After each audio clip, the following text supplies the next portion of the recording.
Yeah, and then you should be able to hear yourselves kind of in the sound system, but that's pretty much the only other fail-safe. Basically, if you hear yourself, it'll be working. All right. So we're ready to rock when you guys are. Thank you. Thank you.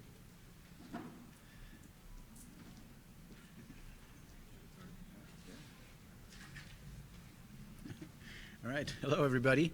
Looks like 1:30. That's our cue. No, I mean, use your outside noise. Ah, yeah, and I might tilt this up just a little bit. Hello, hello. Yeah, thanks for taking the time and coming out here to work a little bit on and with Bokeh. The three of us are going to be presenting this tutorial, working with you.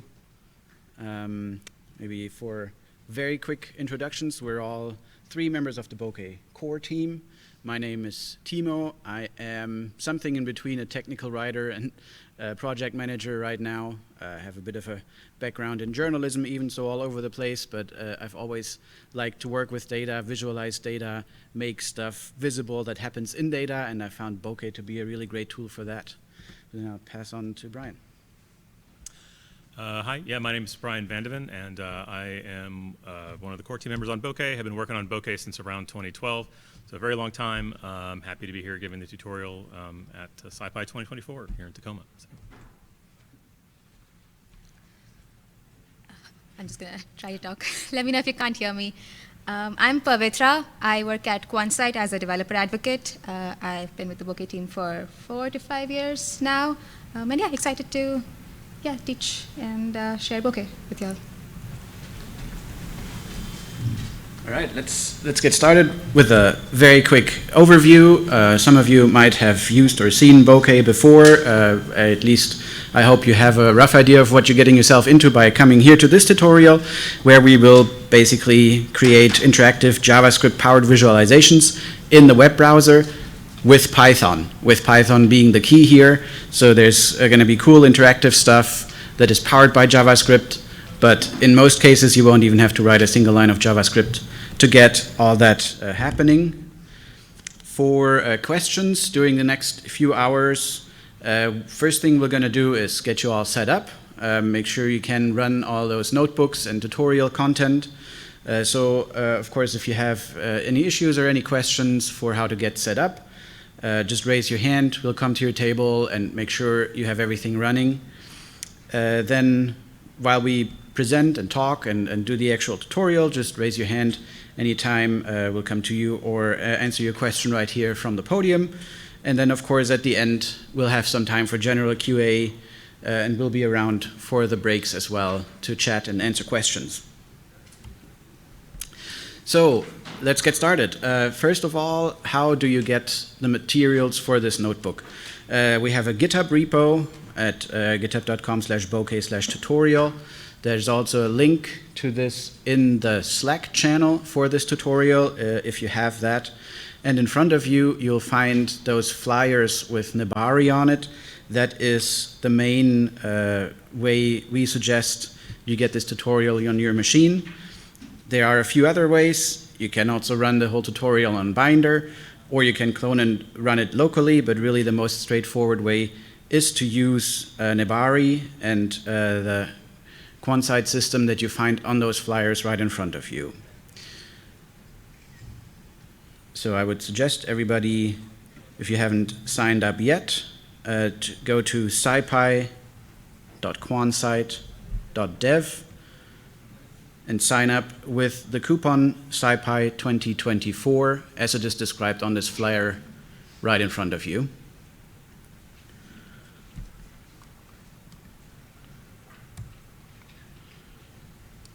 So if you are in the repo, go into scipy.quantsight.dev.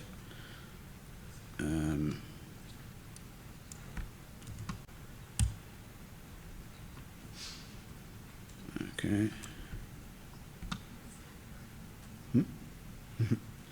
Oh yeah. Uh-oh.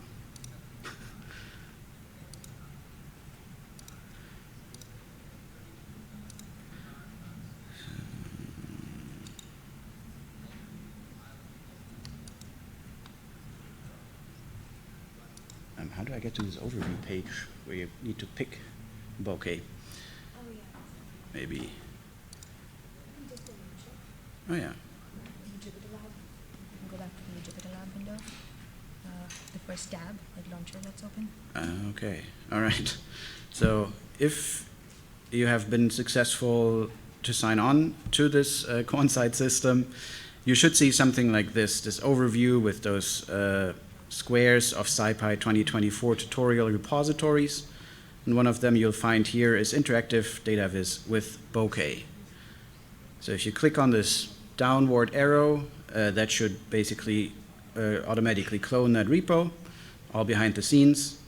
And then once that is finished, you should have this open button. Once you click that, you should be ready to get started. So our first checkpoint would be to try to get everybody to our first page of that tutorial. So once you open it, you will see on the left, data, notebooks, various other files. If you go to notebooks, and then start with the first notebook, 01 introduction. So we'll try to get everybody to this first notebook page, 01 introduction. So if you have any difficulties creating an account, finding the right URL, just raise your hands, we'll be right there and get you set up.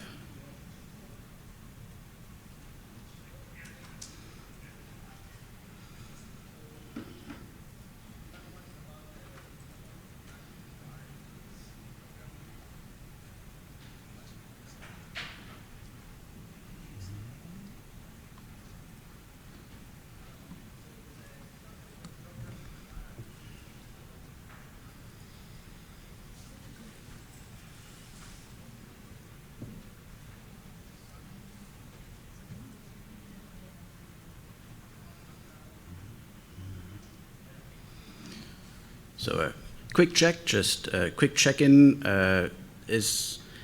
can maybe everybody who can see this page in front of them raise their hand, just so we get a rough idea of how we're doing. Okay, seems like about 2/3 are able to run at this point. So just let us know if we can help.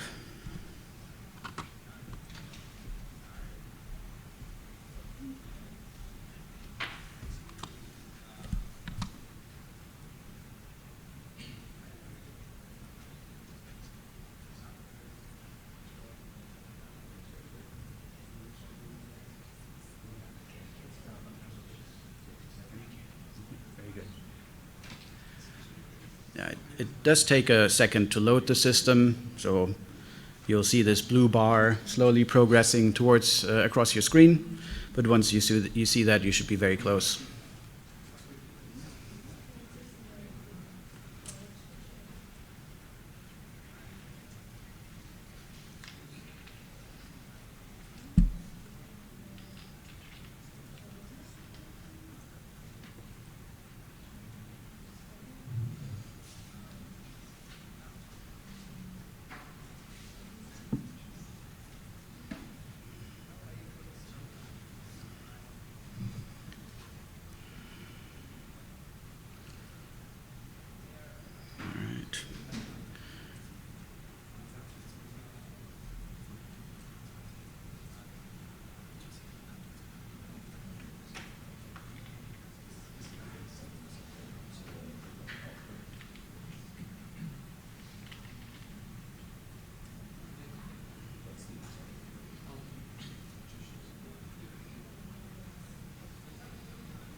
All right, maybe, Notebook and see if the layout works.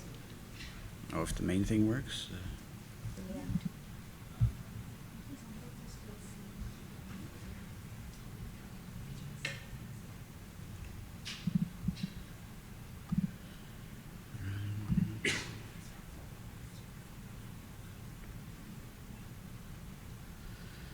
Okay. Anybody still not at this page? Anybody we could help? Oh yeah. It looks like you got the big loading bar. That is at least a good sign. All right, and then The first exercise, just to make sure it's running, if you execute the first cell, anybody here who does not know how to run a cell in a Jupyter Notebook? And if you run that cell, up here, this little play button, run this cell, usually the easiest way to get it going, you should see something like Bokeh.js 3.5.0 successfully loaded. And then you should be good to go. All right. What if you have a different version? Ah.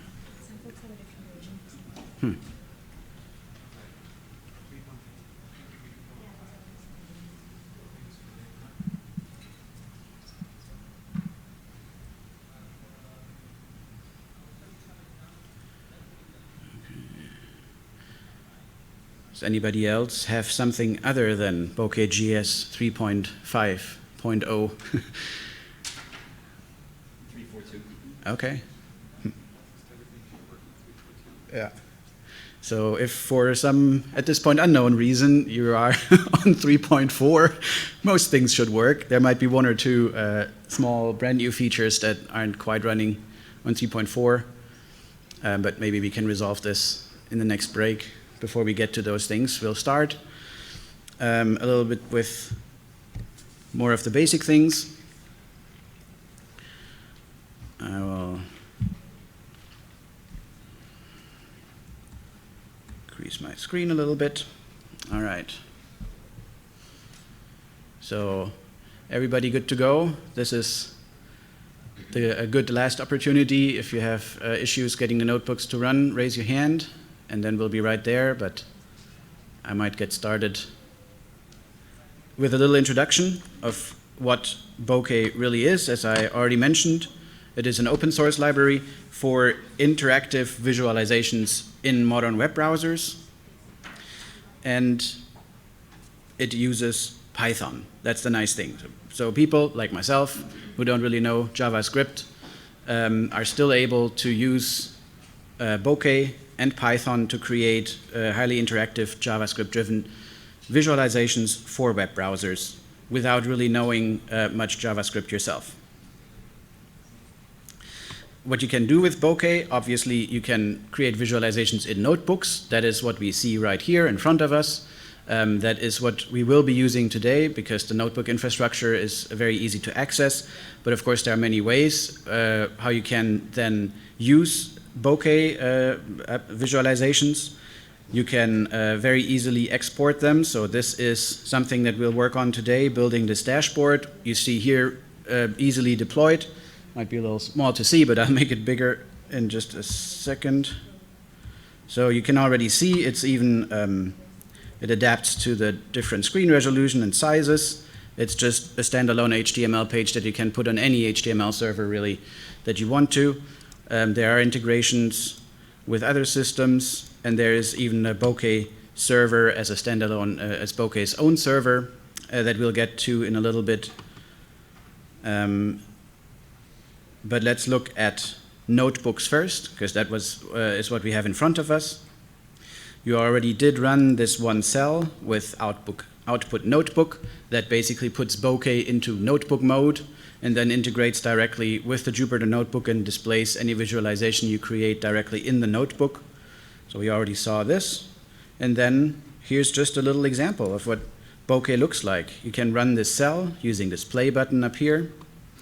And then with these few lines of code, we're creating this bar chart down here. It even has a little bit of interactivity. You can see we have this mouse over effect. All of that built right in there. We're using all Python data objects, in this case lists, dictionaries, all the things we know and love as Python people. So what exactly happens here? We'll walk through all that, and after this tutorial you'll understand all the bits and pieces that are going on here. And to really give us a bit of a goal of what we are working towards, and all the different components from Bokeh that we'll be putting together here, we have created this demo dashboard. So if you go and execute this cell right under this big red headline, it's going to take a minute to load, but here it is. It will load this demo dashboard. that we have built, and the goal for the next few hours is basically to walk through all the Bokeh functionalities required to build a dashboard like this. So it has some interactivity built in, like a slider here where you can adjust the amount of data points. We have interactive mouse over options. We have, like here, interactive legends where you can activate, deactivate pieces of data. We have tabs. We have all sorts of little bits and pieces, map visualizations to exemplify the many things you can do with Bokeh that we will be working on over the next few hours.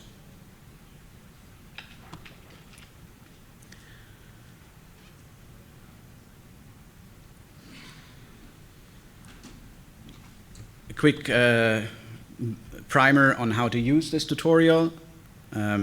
This is all Jupyter Notebooks, so if you've worked with Jupyter Notebooks before, this should all be very familiar to you.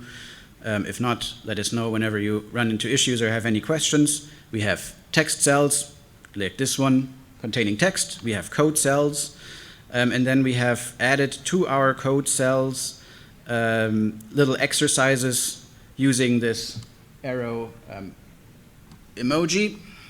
You will see that throughout the tutorials, this little circular arrow icon, that indicates places in the notebook where you can and should try things yourself. So just to practice, in this cell here, if you run it, you get a small scatter plot, but then modify the string for the title below to change the title of the plot.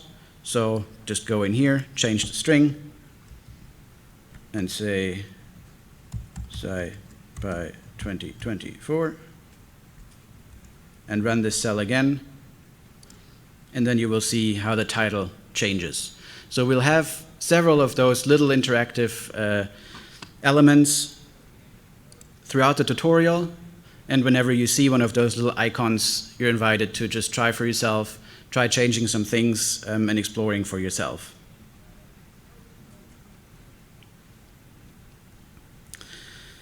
And then one last important thing of note is please run the cells in the order they are presented. You'll find that if you just run a random cell somewhere in the middle of the notebook, you'll probably get some sort of error message, missing imports, missing objects. So always make sure you run things in order from top to bottom. As you might have guessed, some basic Python is definitely helpful for this tutorial, but since we're on SciPy, I assume that everybody has at least a basic understanding of Python. It's also definitely helpful to have some understanding of pandas, specifically the concept of data frame, and as we've already talked about, how to use Jupyter Notebooks. Again, if you have any questions or anything is unclear, let us know, and we'll come right to you. If you scroll to the bottom of this notebook, all you need to do to get to the next chapter, and that is true for all chapters, is click on this big black arrow, and then we got started right away with chapter 2, Bokeh installation and setup. This one we can keep very short because you already all have Bokeh running in front of you. On Nebari, this notebook just has some additional information. So of course, Bokeh is installable with pip, conda, and then there's also some additional information for Jupyter Lab and various other ways. So that is of course relevant when you want to run Bokeh outside of this tutorial, outside of notebooks. Some information in here, but we just scroll down, click on the black arrow, and here we are finally at basic concepts. Everybody okay to follow along so far? Any notebook crashes or things going up in flames? Not so far, very good. So as a little bit of introduction, so how does that work? You write code in Python, and on the other side of it, you have an interactive JavaScript-based visualization in your browser. What Bokeh does, or what Bokeh is actually almost two libraries. It's Bokeh on the Python side, and then there's Bokeh.js, a whole JavaScript library that takes care of rendering stuff in the browser. So this is symbolized down here, the orange square, That's the Python side. Green square is what happens in the browser, JavaScript driven. And in the middle, connecting all that is JSON. You don't usually have to worry about that. All that happens automatically in the background. But it's interesting to know that Bokeh basically translates all your Python code and Python objects into a JSON file that then in the browser is interpreted and rendered by Bokeh.js. So just to know a little bit what happens behind the scenes. This tutorial here focuses absolutely on the Python side, but it's even possible to use Bokeh.js directly in the browser. So if there are JavaScript aficionados here, you can also use Bokeh.js directly in the browser with JavaScript. So there's a whole section about that in our user guide. But for today, we will focus on the Python side.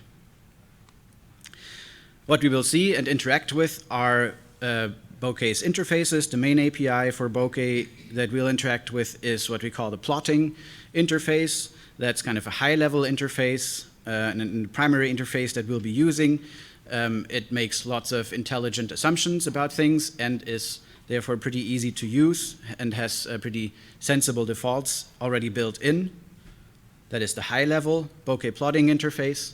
And then we have the Bokeh models, kind of as a low-level interface where you can directly interact with all the objects. And we'll also dip into that every once in a while. But for the tutorial, we'll pretty much stay on the high-level Bokeh plotting interface, and then wherever needed, we'll pull in more advanced components from the models interface. What does Bokeh get you? What do you see? What do you interact with when you work with Bokeh? Some main building blocks that we'll see. First of all, of course, is the document. It's kind of the base unit. That's the canvas. That is what you work on. Anything you create in Bokeh is essentially a document that can contain lots of different elements. And the most common building blocks that we have that we combine into our Bokeh documents are starting plots, of course. A plot being a graphical representation of data. So that's where we have things like axes and menus and glyphs and legends and all these sorts of things. Those are the plots. And you will also see there's already by default some interactive tools that come with it right away, because this is all interactive, nothing static, all interactive JavaScript code that runs right in your browser. The next building block are glyphs. Those are the visual representation of the data. So for example, here we have a line glyph representing our data, but of course, as you can imagine, there's many different kind of glyphs you can use here. So we'll go through a few of those in our tutorial today. And then we have widgets. Widgets are basically UI components that you can use in your Python code. Just one example here, if you run this cell, you get a small date range slider that you can use as part of your visualization to control elements of a plot, for example. We'll, of course, dive into those in more detail.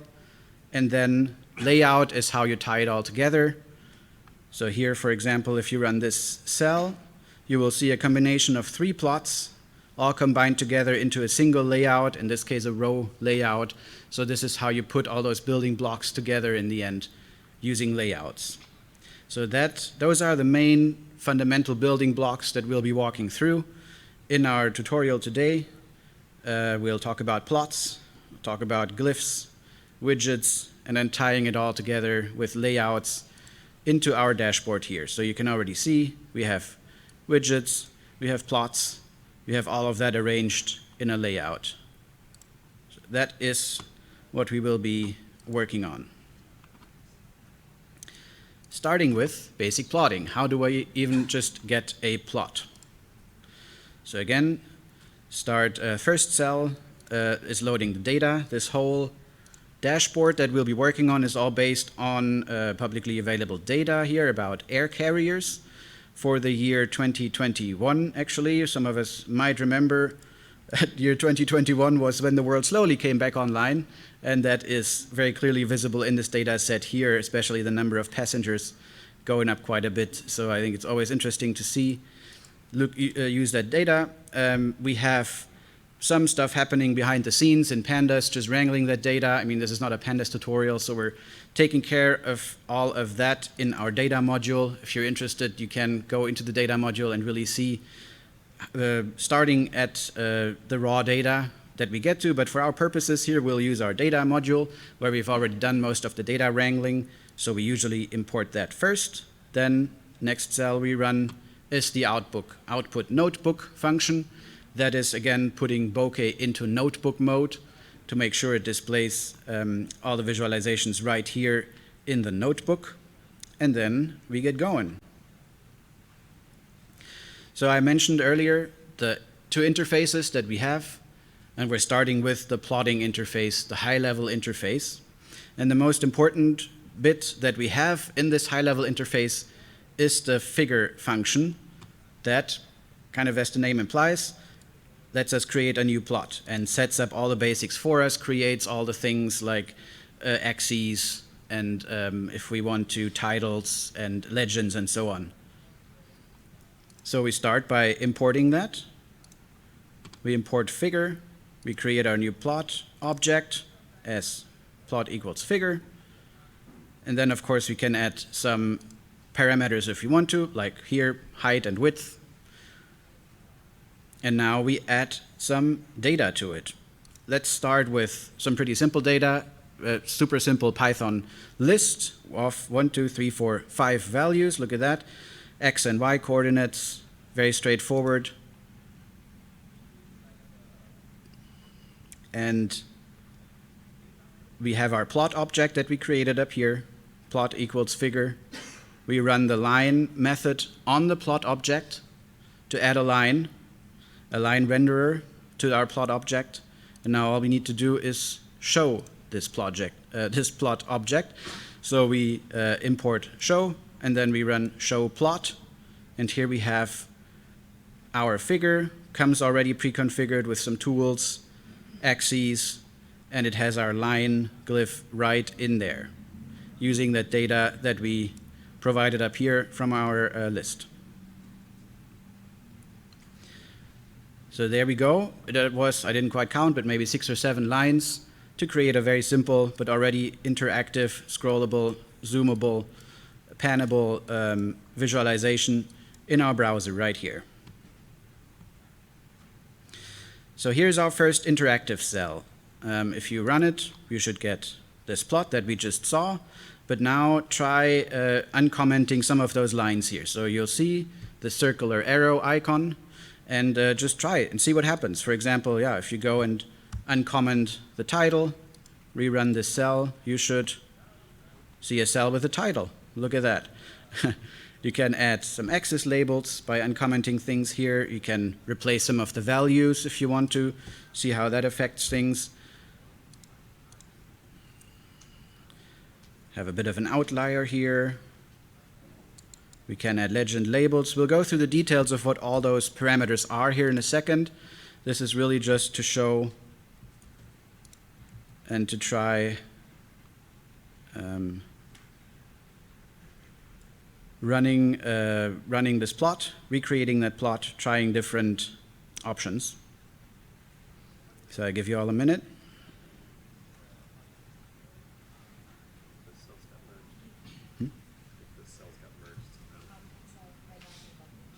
Oh. How do I do that?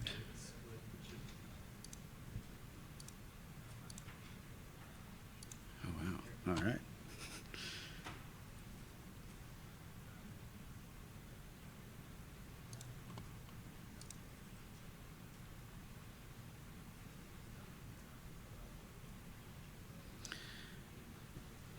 Okay, so you all should have different looking line plots now on your screens, hopefully. If not, let us know, raise your hand, and we can look into it. But you should all have slightly different versions of this line plot on your screen now. So, congratulations, you've built your first Bokeh visualization, but of course there's lots more to it. Let's get right to our actual data for our dashboard and start building some first examples here. We've already pre-crunched the data into data frames. So all we need to do is load our data frame from our data module. We have a pretty straightforward data frame here with months of the year, and then just the number of passengers, amount of freight and mail that was moved in this month. Very straightforward data frame. And to make it even easier, let's just look at the passengers column and see how that changed throughout the months. So here's our code to do that. We start with creating a plot using the figure function, define a width and a height, throw in a title, and then we actually load the data from the data frame. So earlier we just used a static list where we typed in the numbers in the previous example. Now we just use the data frame directly. We use the index for our x-axis, and we use the values of the passenger column for our y-axis. Now that we have our data, x and y, we create our line using the line method on the plot we just created up here with the x and y data, adding a legend label, doing some styling, line width, line color, and here we go. We have our first line plot of that actual data straight from the data frame.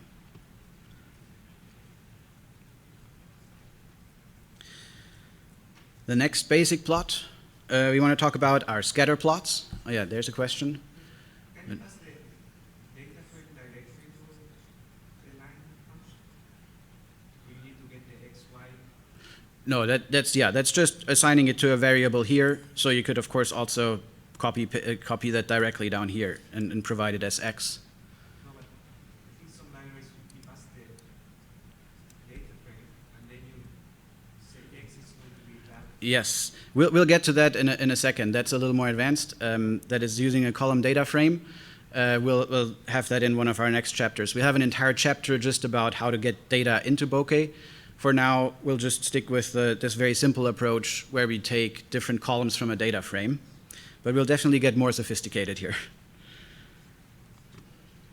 So line plot, and now scatter plot, where we use points basically to visualize data. So things as circles, squares, or you can even load any custom images, PNGs, you name it. Works very similar again. So if we look here, run our code, again we're creating a plot using the figure function, defining width and height. We add our renderer, in this case the scatter renderer, providing data, and in this case we are providing it directly, so x and y, and we provide size to tell Bokeh how big to make those dots. And there we go, we run show, and now we have that whole data as scatter plots, just by using the scatter function instead of the line function, basically. Now we can customize that a little more, of course, and that's the cell below here, where again we have this little interactive icon. So if you run it the first time, you'll see missing renderer, which makes sense because all renderers are currently deactivated. But if you go in and uncomment one of those scatter functions, you will see how they can look different. So we have things like size, color, alpha, transparency, or what kind of marker to use. So we have in our notebook just different kinds of markers to try out. Basically, comment, uncomment a few of those lines to see what kind of different scatter plots you can produce with Bokeh.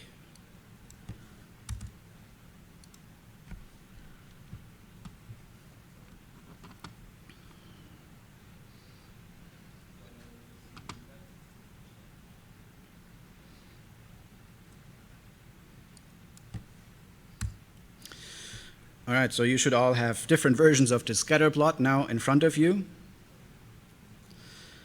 And of course, you can also create different glyphs, different visualizations in one plot at the same time, which is what we're doing here. If you run this cell, you will see a plot where we have the same data visualized as a line and as circles, which we do simply by calling first the plot.line method, and then we call the scatter method on the same plot. So we have one plot that we defined up here. First we run the line, then we run scatter on that same plot object, and then we just have them both at the same time in our interactive visualization.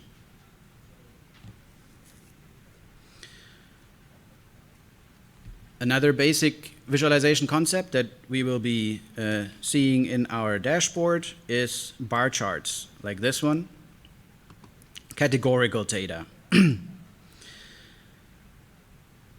Here's a simple example that just uses different fruits as our categories: apples, pears, nectarines, plums, and so on, and then a simple list as counts for each of those categories.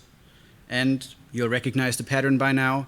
We start by defining our plot with the figure function. The only interesting and important difference here is that we use xRange to turn it into a categorical plot.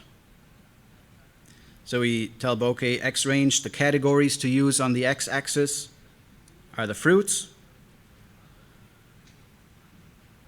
And then we use the vbar, vertical bar, method to create vertical bars. X using the fruits, and then instead of Y, we have top to indicate the height of each of those bars using our counts list from right here. So if you run this cell, you should see a very simple bar chart. Now, as you've seen, a bar chart is also part of our dashboard here, so we can pretty much already start building that. We have our data, we pull that in from our data module, and then we go put things together. We use the figure method to create our plot object. We give it an xRange. Remember, it is a categorical plot, so we define the categories. In this case, we use the category, the carrier names. So this column that has all the names of the airline carriers in it. We have a title, width, and height. We do our vbar to add vertical bars, carrier name to match it to the categories we have set up for our plot. Top, the number of passengers, so going the passenger column from our data frame. And then if we run this, we see a bar chart that already looks pretty similar to what we want to see in our final dashboard. The one interesting fun thing that we haven't talked about yet, though, is this line. Major label orientation, 0.8. That actually gives us those slightly rotated labels down here, which actually makes it usable. If they were all horizontal, as you can imagine, they would all overlap each other, and that wouldn't really look good. So we do one thing here, which is changing the major label orientation. And that is what we'll look into some more in the next chapter, where we'll talk about customizing the appearance of a plot. So what we've been doing here, we've created some basic plot elements, and next we'll talk about how we customize them. And I see one question. The xRange that you defined initially versus the x argument in Mm-hmm. syntax, what is the xRange doing? For the plot, it basically defines the category that the plot knows. So it defines, you have Delta Airlines and you have Southwest and you have American Airlines that are the categories that the plot knows. And then when you add the vbar or any other kind of data, you use this x parameter to kind of link it, to link the data to what the plot already knows are the categories. So you say the x here basically links your individual vbar to the xRange that is part of the plot. I was trying to figure out between the fruits one and the airlines one. The airlines one, things are ordered by magnitude. Where in the code is that being handled? Can I jump in? Sure. Yeah, so the xRange really defines what's on the axis. Yeah, the xRange really defines what's on the axis, and so that's why it needs to be this unique list of sort of categorical factors in the order you want them to appear, and that order can be arbitrary. In this case, it just happens to be in the data frame that they're come out ordered by the passenger count, but that's just coincidence. So if you wanted that to happen when you pass the data, you'd want to order the axis the factors on the axis according to that size. Order it in the data as opposed to in the plotting stuff. Yeah, so in this case, the order of those factors happens to be by that, but it didn't have to be. But when you pass the data to the plot, the x coordinates, you could have more than one data point for a particular category. And so that's where the difference is the x range is just that unique list for the axis, whereas the the data, it can be repeats if you had multiple bars per category, for instance. Yeah. Related to that question, what happened if by mistake you, like in the second column, you have some X data that is not in the original? Do you get an error or you may miss something? Right. So if your data contains categories that you don't add to your X range, it just won't be shown because there's no category on the axis for that data to be shown.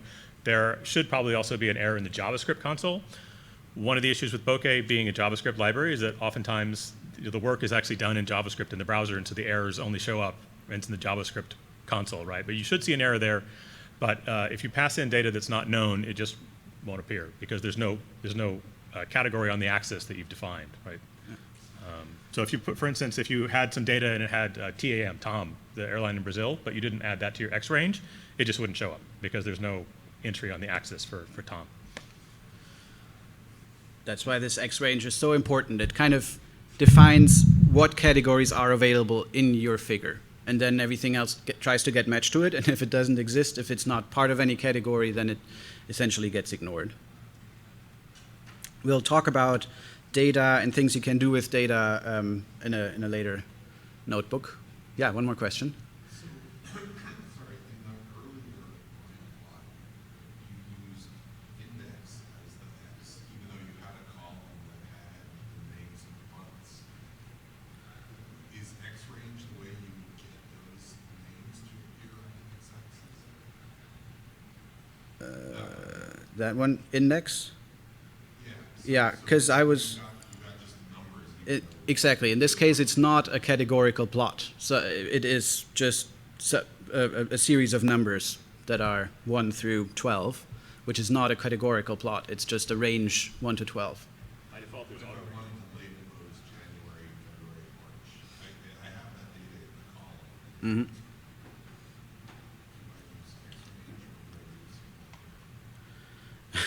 Well, it depends, but yeah, there's various ways how you can later customize X and Y axes to display the values in different ways. Like, for example, here, we'll get to that later. It's all in like scientific notification, and it's not really easily readable data yet.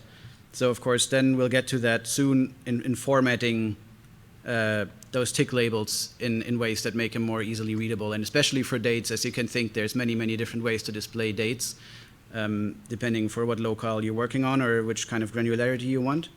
So there is lots of powerful ways to format axes that we will get to shortly.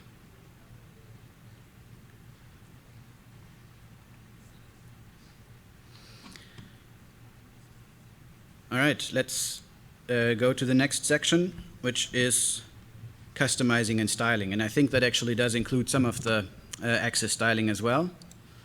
So again, we'll import our data. We'll make sure Bokeh is in notebook mode. And yeah, when we talk about styling, of course, one of the first things to talk about is colors. How does Bokeh handle colors? There's many different ways how you can define colors in Bokeh, starting with the named HTML colors. So you can just provide a string, a name of a color. That's pretty intuitive. You can use hex values like in HTML, CSS. You can use tuples of RGB or even a for tuple of RGBA for transparent colors. So many different ways to define colors. This little example lets you try how that works. Again, the little interactivity button here. Just try commenting, uncommenting a few of those lines and take a look at how the different color definitions work out here. Just try one or two, whichever is your preferred way to deal with colors. And you should see the bars taking on the respective color.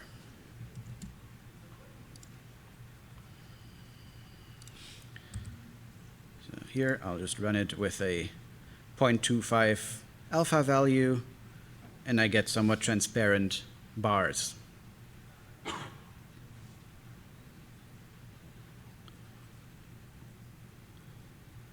So that is colors, pretty straightforward. And then it gets a little more complex with all the other things you have in your plot that are not just colors, starting with line properties. And in Bokeh, all the line properties, all the ways where you can influence what a line looks like, start with line underscore, things like line color, line width, and so on. Text works very similar, starts with text underscore, things like text font, text color, and so on. Fill properties, and then hatch properties. This is kind of the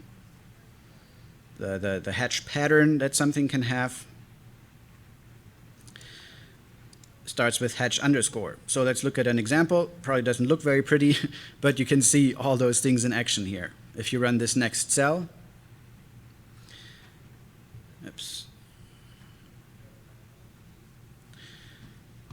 We'll again have our plot using figure, defining a title. We load some data from our data frame.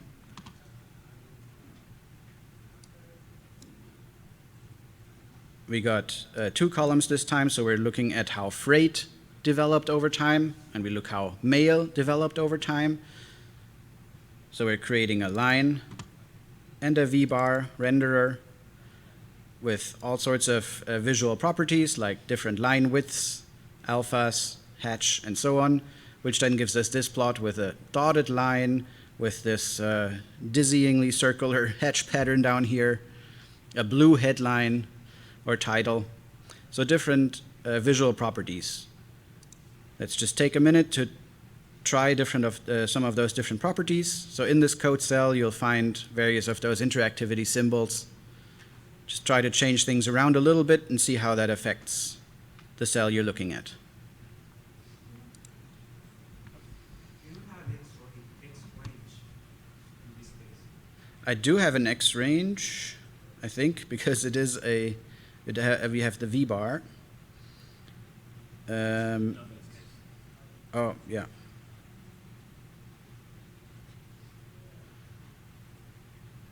This is numeric.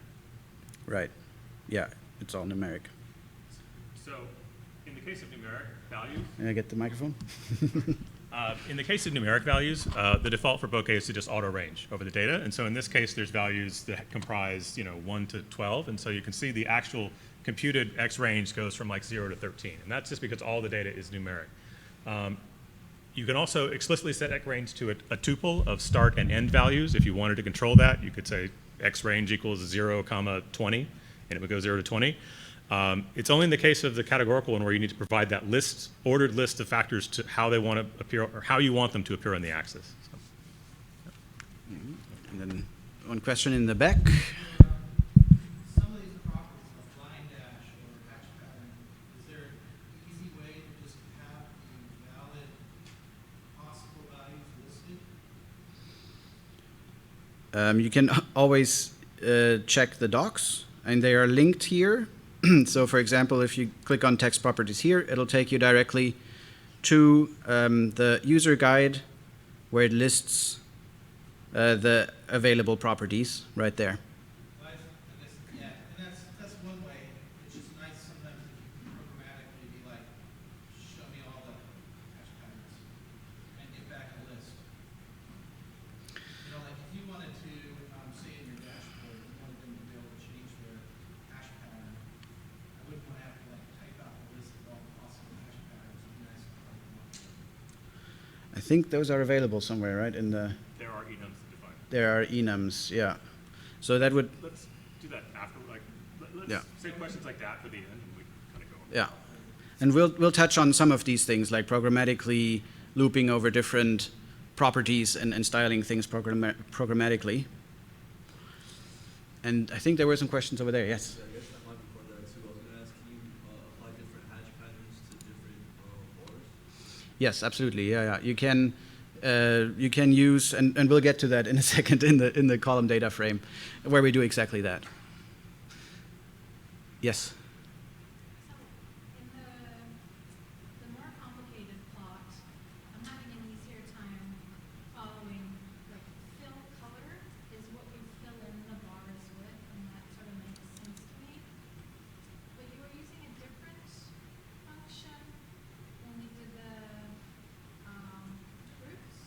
Mm-hmm. So that's color plot. I guess two questions there is, we're specifying the colors differently. What's the difference between these two functions? And also, does Bokeh make a distinction between fill and color? Because some parameter graphics-based systems does, and I was wondering if this one does or not. Mm-hmm. I think Colors are convenient for fill and line colors together.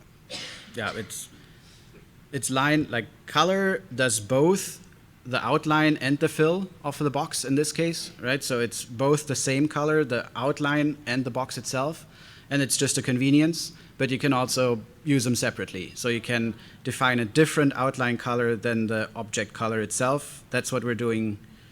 Are we doing that here? Yeah. Yeah. Okay, so if not specified, it takes the same.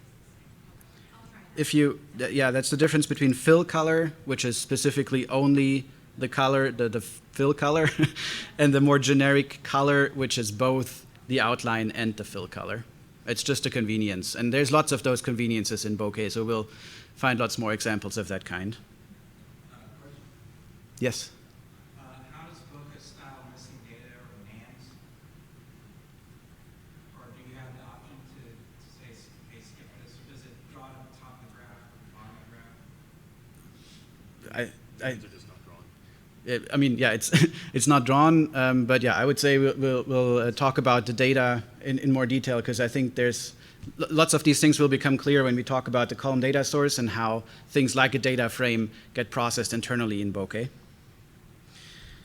All right, so we styled our plot elements, our glyphs here, and of course we can also style the entire plot. So here again we create our plot using the figure function, and now we can access all those various properties right here, things like height, width, outline color, background fill color, and so on. So if you want to try this, looks kind of like a swimming pool. You can probably change that to a different color if you like. Just experiment with this for a minute to change the actual plot. Right? Earlier we were doing glyphs, the things like the circles, the lines, the boxes of the vertical V-bars, and now we're changing what the plot as a whole looks like. These are things like the background color of the plot, the outline of the plot, width and height, and so on.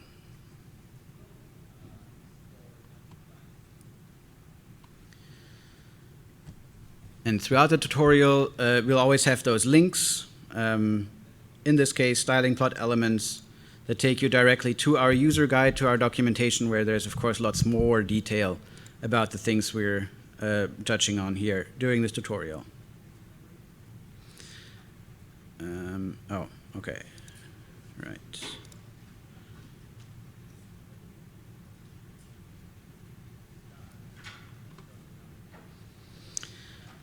So similar to what we did up here, we first defined our figure and then accessed different properties of our figure to change what things look like. So we did our figure without any properties, created the object, and then went and changed things about it, like its height, width, colors, and so on.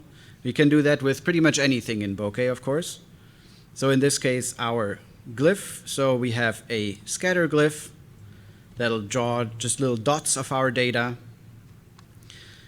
And we can give all this information when we create our glyph. So in this case, we just include all parameters when we call that method. Or, as we've done above, we can just access all those parameters.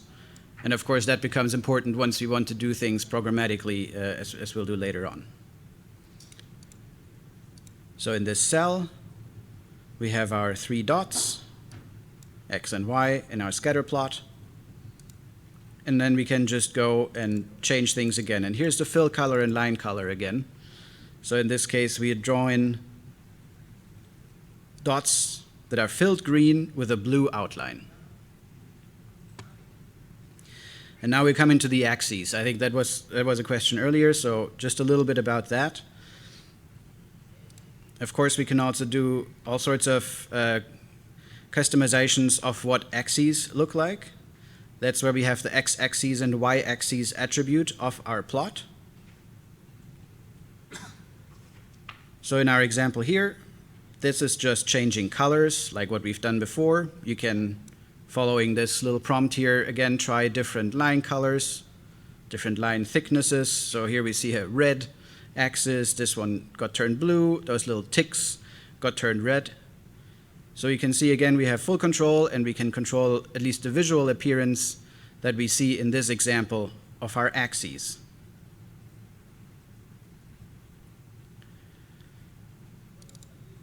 And, oops. This is also where the major label orientation comes in, what we had earlier in our airline plots, where we were able to tilt the airline names a little bit to make them actually fit on the screen. It's a floating point number in radians, where 0 is no rotation. And now the interesting part, and I think that gets closer to what I mentioned earlier, are formatters. How to format numbers or data on an axis. We might have some more examples of that later. In this case, we're using the numeral tick formatter.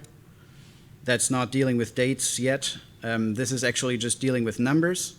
But that's what we see here in our plot. So if you remember earlier, we had our plot with scientific notation, and now we're using a numeral tick formatter on our y-axis, defining the format of what those numbers should look like. And now we have them in easily readable format.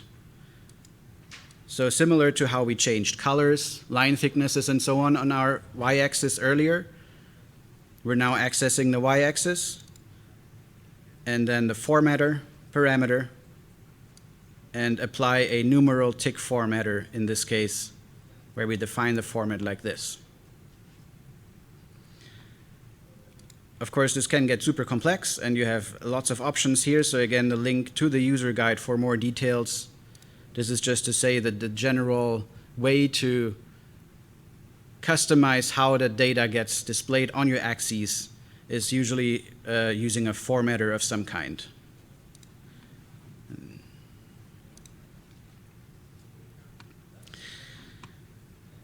Okay, we talked about the axes, the plot, glyphs. Now let's talk a little bit about text elements that we have on our plot. We have, starting with titles. You've seen whenever you call the figure function, you can have the title parameter to pass in a string that will be displayed as a title. We've seen that a few times. You can also access that directly with the title text property and supply a string here. So let's look at that. Some customizing options. In this case, the title is, instead of at the top, it's on the side. It's got a gray background. It's white text. It's got all sorts of things that we changed about it. So that's what you can try here. Test some of those different properties you can access right here. So the title location, for example, moves it to the left, like we see here. We even changed the text right there, text color, and so on, to move our title right over there. Another important element in any visualization are legends. So we've seen legends get automatically added if you supply a legend label. So p.scatter, again, that's our scatter method, similar to like vbar we've used before, line we've used before, or in this case, scatter. And this time we supply a legend label with our function. And then Bokeh automatically adds this legend up here for each of our functions. In this case, we have a line and the scatter plot, scatter renderer. So we'll see that here. We have some data. We create our plot with a title. And then we add our line renderer, supplying the temperature label. We add our circle renderer, scatter plot, with the legend label objects. Then we do some styling like we have done before, colors, all sorts of things, and we got our legend here.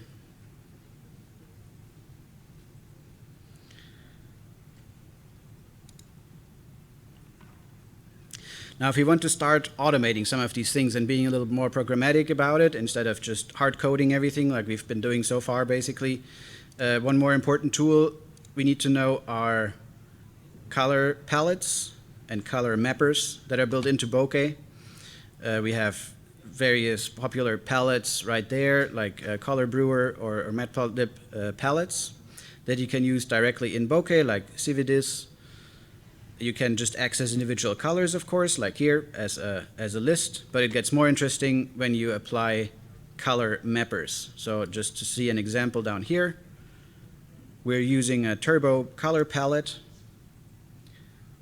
And in this case, we're using the color parameter for our scatter plot to supply a color palette. And then mostly we'll probably use one of those two. There's others, but those are the mappers that basically map which color goes to which data point. The simplest one, a linear color mapper or logarithmic one. So we supply that to the color parameter down here for our scatter plot.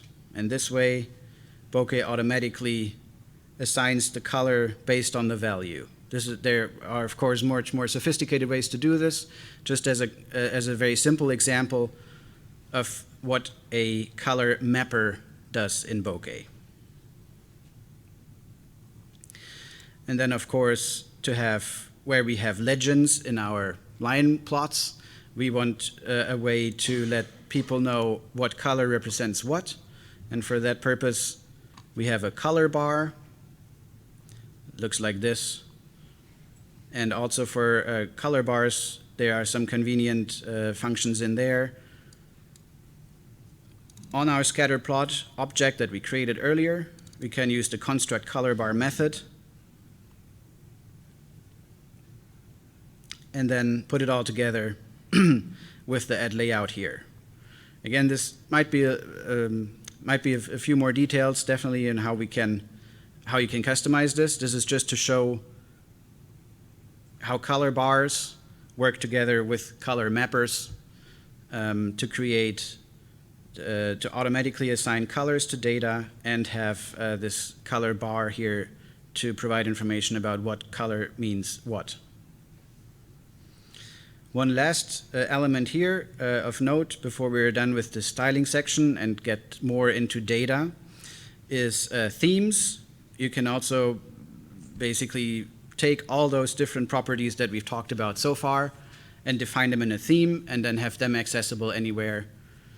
And to make sure you have a unified look for all your plots. Bokeh has a few themes already built in. And I think this cell down here, shows just applying a theme. So you see almost all elements of the plot now look different, and that's simply by adding a different theme. You can try different themes in this cell if you uncomment areas here. Run that cell again. And of course, this becomes really interesting once you define your own themes. So this was a bit of a ride through visual properties. Again, there's lots more details in the user guide, and this can only be somewhat superficial in a tutorial like this, but I wanted to make sure we show you that you can basically customize any aspect of your plot, and that elements of that can be automated, like here, assigning colors to values. There are questions directly about styling before we move on to the next section. Because then I would hand over to Brian to talk about, finally, data sources. We've talked about that, that has come up a few times already. So now we'll dive into data, managing data, getting data into Bokeh. All right, thanks. And also just first some trivia about breaks and such. We've heard that there's apparently going to be some snacks and stuff coming out right around 3:30. So probably maybe 5 minutes before then, that's when we'll have our break, right sort of in the middle. But yeah, let's go ahead and start talking about one of the most important things in Bokeh, which is the column data source. So again, all right, let's get started, run our imports, and we do output notebook to get in notebook mode. And so we're going to talk about this thing called a column data source. And so a column data source is similar in concept to a pandas data frame. It's basically a named collection of columns of data. And the columns of data can be really anything sequential, right? It can be a Python list, it can be a NumPy array, it can be a pandas series.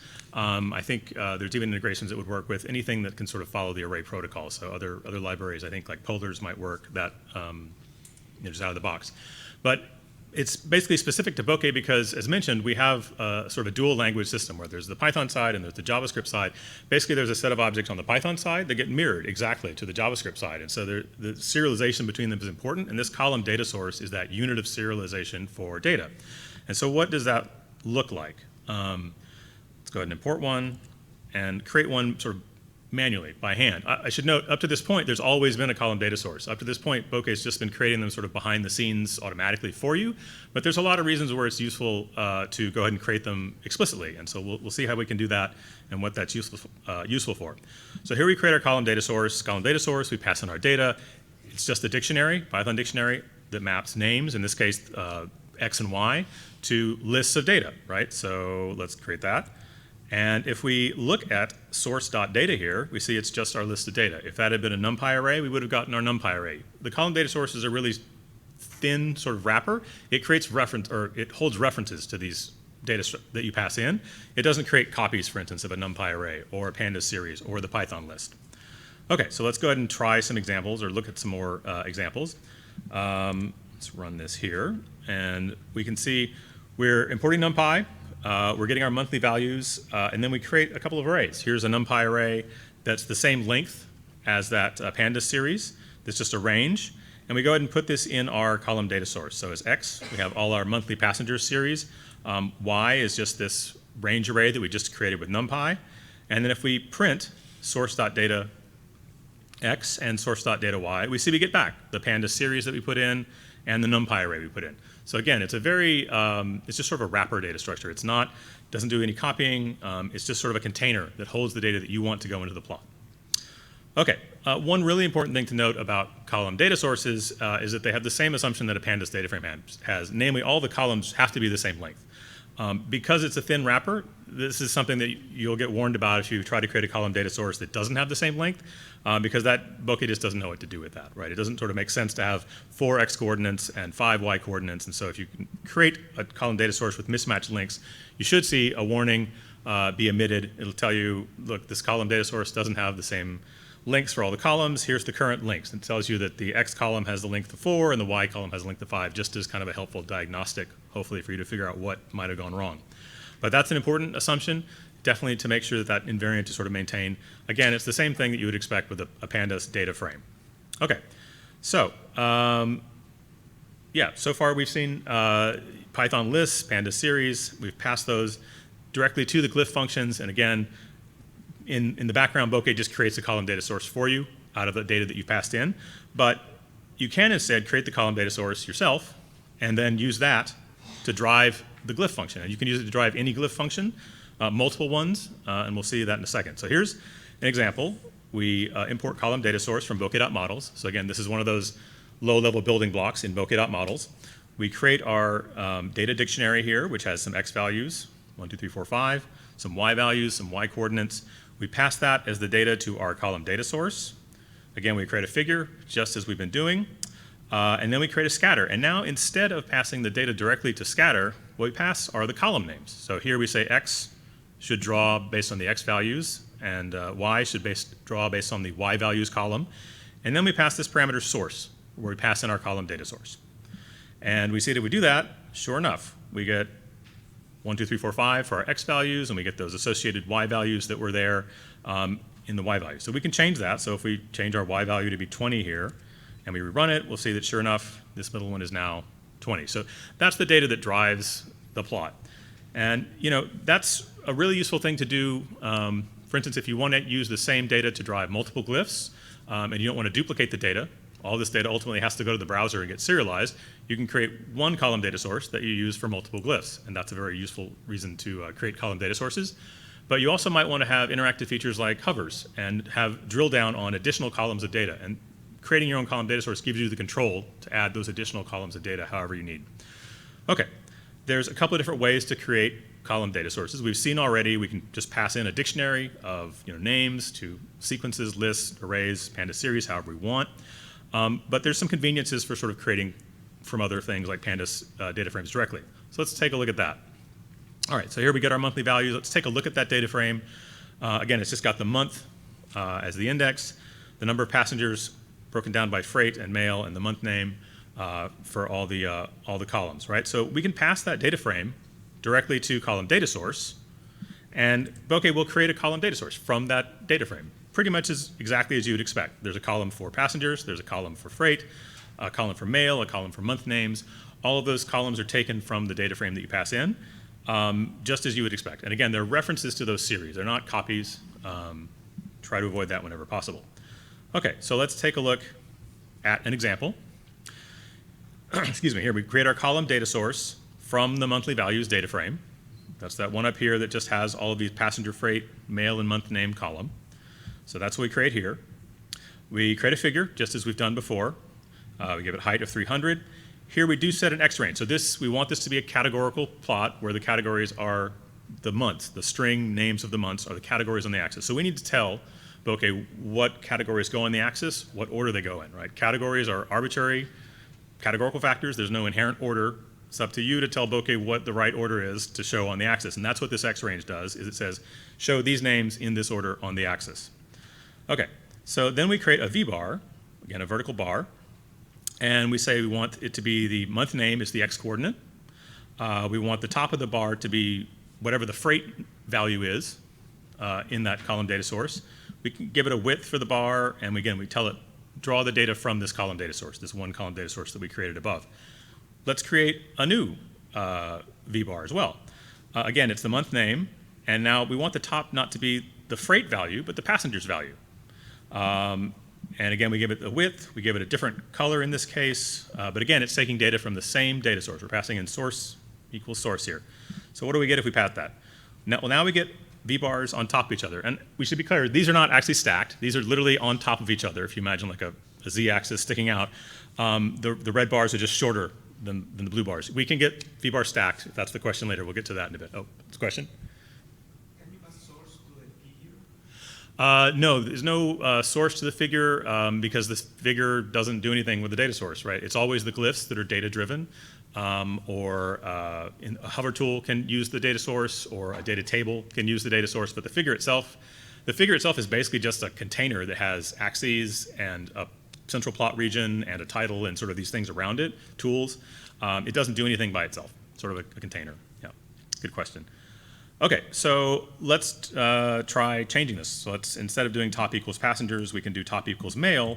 And so now instead of drawing the top of the bar wherever the passenger's number is, it draws it wherever the mail number was. And so we just get a different plot. Again, you remember, you saw before the red bars were, I think, a little bit shorter in this case. The values for mail are a little bit higher. So you can see the plot change. We can change it back. Again, let's go back to passengers and mail. And you can see the red bars changed because it's using the different column to drive those bars. Okay, in this case, you can also see we haven't changed the label orientation for the ticks, so you can sort of see down here at the bottom that a lot of the ticks are overlapping. So again, you want to often exercise control over the appearance of the plot by setting things like the label orientation if the labels are going to be long. Okay. All right, so there's a lot of information about data sources in the user's guide. Besides the user's guide, I'll also mention what was put up there at the beginning. The discourse.bokeh.org is our discourse instance. Several of us try to answer questions, very often, and so that's a really great place to go for questions. We try to be very responsive there, so definitely encourage anyone here to go to discourse.bokeh.org with technical questions. But of course, the user's guide is also a really good place for a lot of information.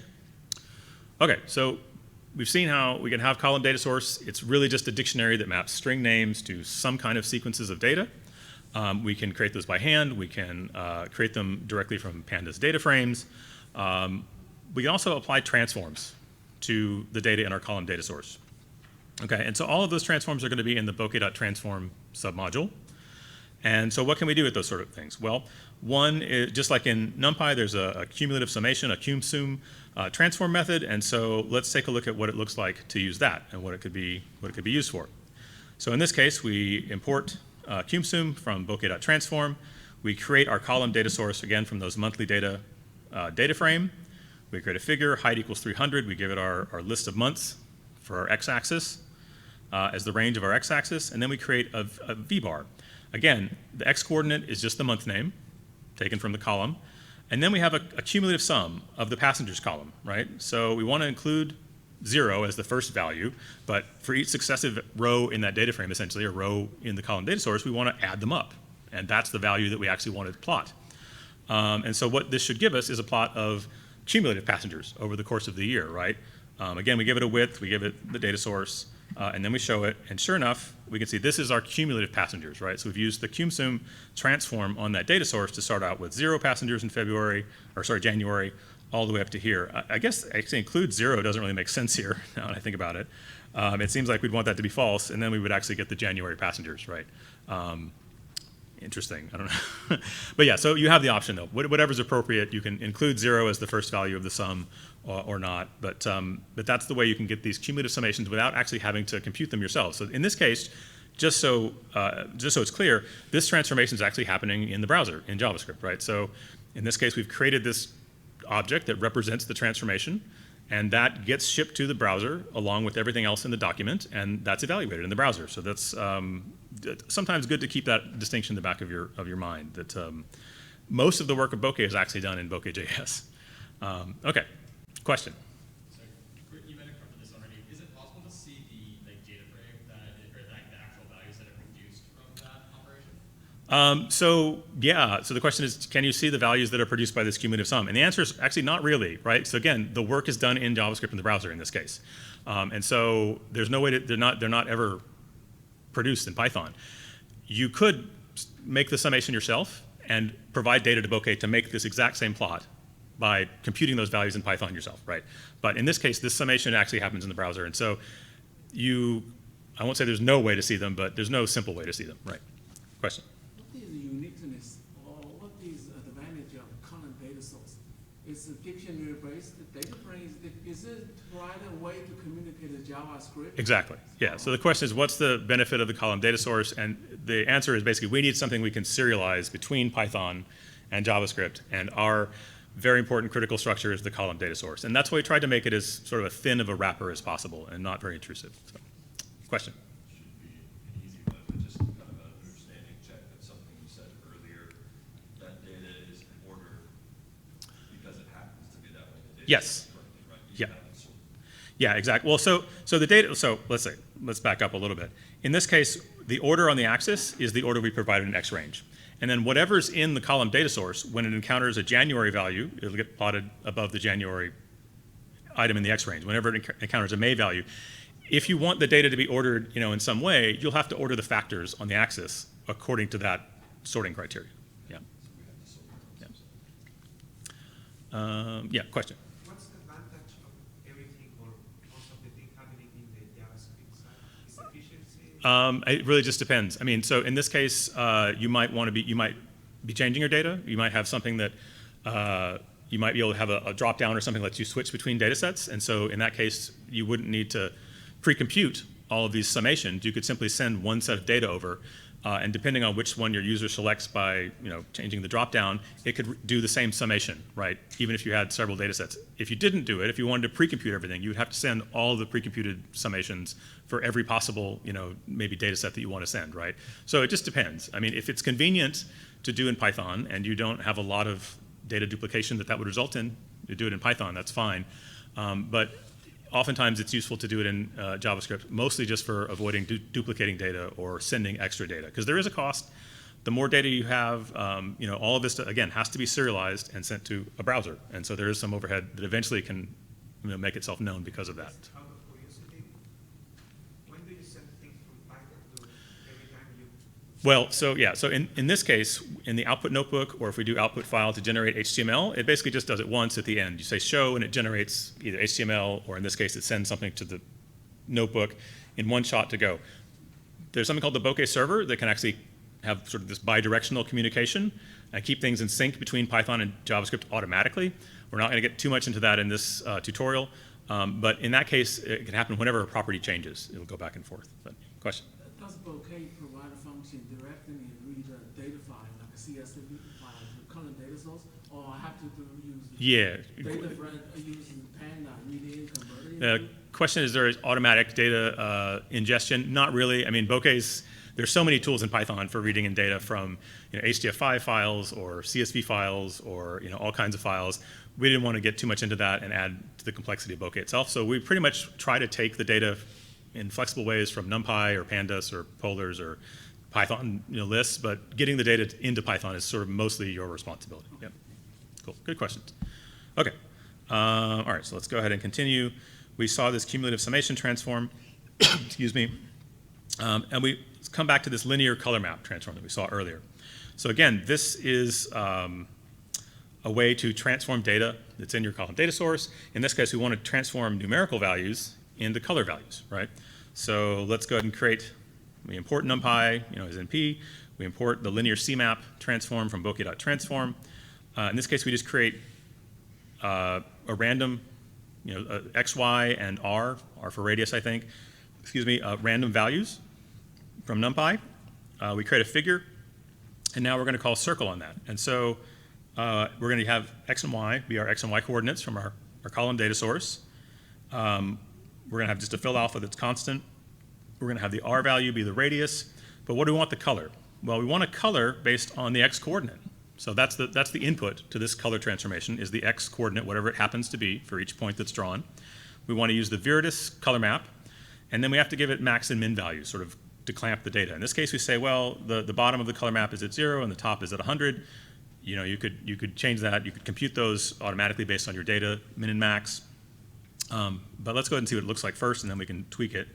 So here's our data. And we can see, sure enough, this is our data color mapped by X coordinate using the Viridis color map. Let's go ahead and change a few things just to see how things look.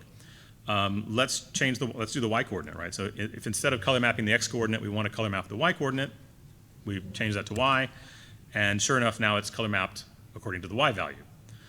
We could color map according to the radius.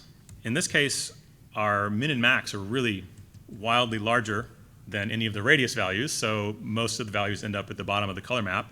But if we were to lower this to, say, 2 or something, now you can see the values are color mapped according to the radius. But again, this is just a transform. All of these transforms end up generating objects that are going to represent computations to happen in the browser. So the CumSum transform, the linear CMap, both operate in that same manner. Question? How would you add a legend to this? Yeah, so if you wanted to add a legend to this, it would pretty much be this exact same thing. You could do something like legend label equals, stuff. And then we would get a legend. And by default, it shows up in the upper right. So this is a good point. This is probably something we can come back to this course. Bokeh will pick a representative point for like a scatter point legend. If you wanted to have like a multiple legend, that's a little bit more involved. And there are ways to do that, but we're not going to be able to get to them here. But that's a good question for discourse. So in this case, it just picks a representative point. You can specify which point you want if you really want control over that. But in this case, it's just going to pick one of the points. And so that's not probably super useful in this case. But So it is possible, we don't have to get into it, but we could do like a color range. yes, you could. Yeah. Actually, you could also just do a color bar in this case. Sorry, thank you. Thank you. Yeah, thank you. That's we don't have to get into it too here. But you could actually call. Let's see if it works. If you saved off this renderer, you could call r.construct color bar and add that to the side. I was thinking of like a multiple circles kind of legend, but yeah, the color bar is probably the better choice here. So sorry, good question. Cool. All right. So anyway, that's transforms on column data sources. So again, column data source is really important. Once we get to hover tools, we'll see how we can have hover drill down into additional columns. But again, they're also really good for not duplicating data. In the previous case, when we passed the same like NumPy array to circle and to line and to some other glyph as parameters to circle and line, those all go into separate column data sources. And when they get serialized separately. So this is a good way to reduce kind of overhead as well. Question? Is the column data source sort of limited to 1D representations of data, or can we contour plots or like triangulated surfaces? Yeah, we'll get to that. So your columns can be more than just 1D scalars, right? You can have columns of arrays. It's always columns basically, but the elements in the columns can be multidimensional in certain cases for some kind of plots. We'll see contour plots a little bit later, actually. So, excuse me. Okay. Question. So can you get some sort of output from the transform after you apply it? So for example, if you don't want to hard code the minimum maximum value, could you get like the maximum value of the output of the transform? I think, so in this case, you've got to, I think you have to actually pass it. So in this case, you'd need to compute the min and max that you want it to use. And it'll actually, you can also give it colors to display outside that range if you want to like have like a special, out of range, out of bounds color. But yeah, so here it's saying it's missing low and high. So you need to supply what you want the lower and upper bound of the color map to be. And typically you might compute the min and the max, or maybe some outlier padding around that, or whatever is appropriate for your use case. But yeah, those are required. So, and that's given in this error message down here that they're missing. Question? I've got a question, but it's not related to the data sources themselves. Is there a reason why your figure class is lowercase instead of? The question is, why is figure lowercase?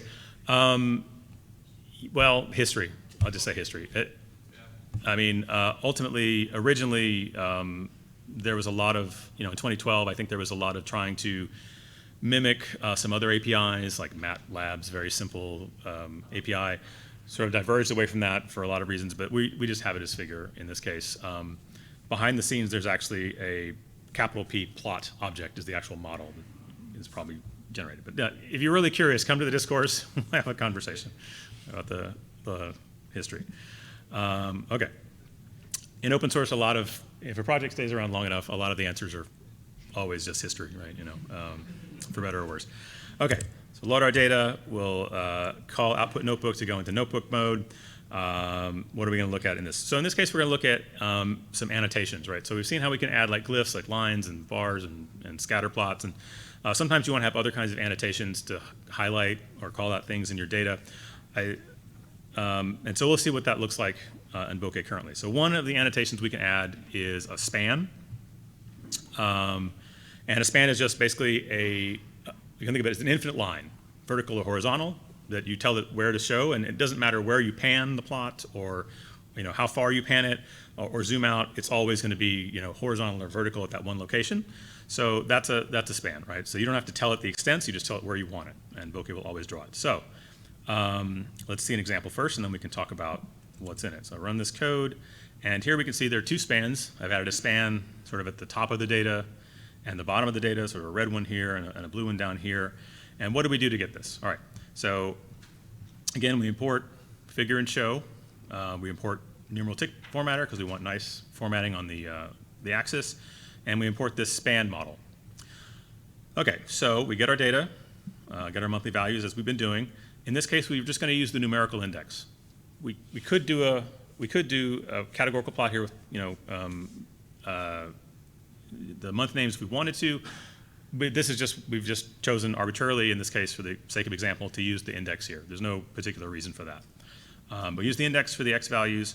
We get the passengers column for all the columns, sorry, for all the passengers, and now we add a line. So we're going to say X, that index for the X axis. The passengers is the Y value for this line. We give it a line width and a line color so we can change how it looks. We can add this numeral tick formatter to the y-axis to sort of get nicer numbers rather than just scientific notation. We get those nicely formatted numbers. And now we add two spans. So the first one is the one for max. So span takes a location, and the location we want this span is the max value of the passengers column. So here's our monthly values passengers column. We just call the .max method. That's a pandas series method that gives us the max value. That's where we want the span to appear. We want it to run horizontally. So the dimension we configure is the width dimension. And we give it, again, some line colors, some line properties to say it red and line width 2. And then we call this add layout method. This is another thing that's probably just history. It's just what it is now. We call add layout, and we add the span using that. Same thing for the minimum span. Again, we call monthly passengers.min to say that's the location where we want that to appear. And then we add its layout. So that's our plot here. We've got a red span at the max and a blue one at the min. And it doesn't matter how far I pan or if I zoom out Those spans just go on forever. You don't have to worry about trying to create some really large bounds to make it look like it is. A span is always just drawn at that location. Quickly, you know, if you want to try changing things in here, things you can change would be, you know, let's lower the max by 10,000, 100,000, and you can see that it's now lower. Those are really big, really big values on the y-axis there. Let's lower it by maybe 10 million, and you can see, yeah. So the span is now at a location that's lower because I've said max minus that value. So that's the kind of thing you can play around with and try for yourself. Again, if you wanted it to appear on the y-axis, you would do height for the dimension, and then you would get a vertical span that extends across the height dimension. So that's span. Again, you can use all the same line properties, line color, line width that you would use with a line glyph. So, yeah, question? When you're talking about data sources, you're talking about one of the advantages is you can compute stuff on the JavaScript side. Mm-hmm. But here you're computing the min-max on the Python side. Can you do it? Let's see. So I believe the answer is technically yes. So there is a custom JS expression that you could use, I think, to compute this. In this case, there's not a whole lot of value just because it's one number. Like a lot of the benefit of doing it in the other cases that you might be sending several data sets, and then you don't want to have to send transforms of all those data sets on top of the raw data. So that allows you to sort of move the computation off to the browser.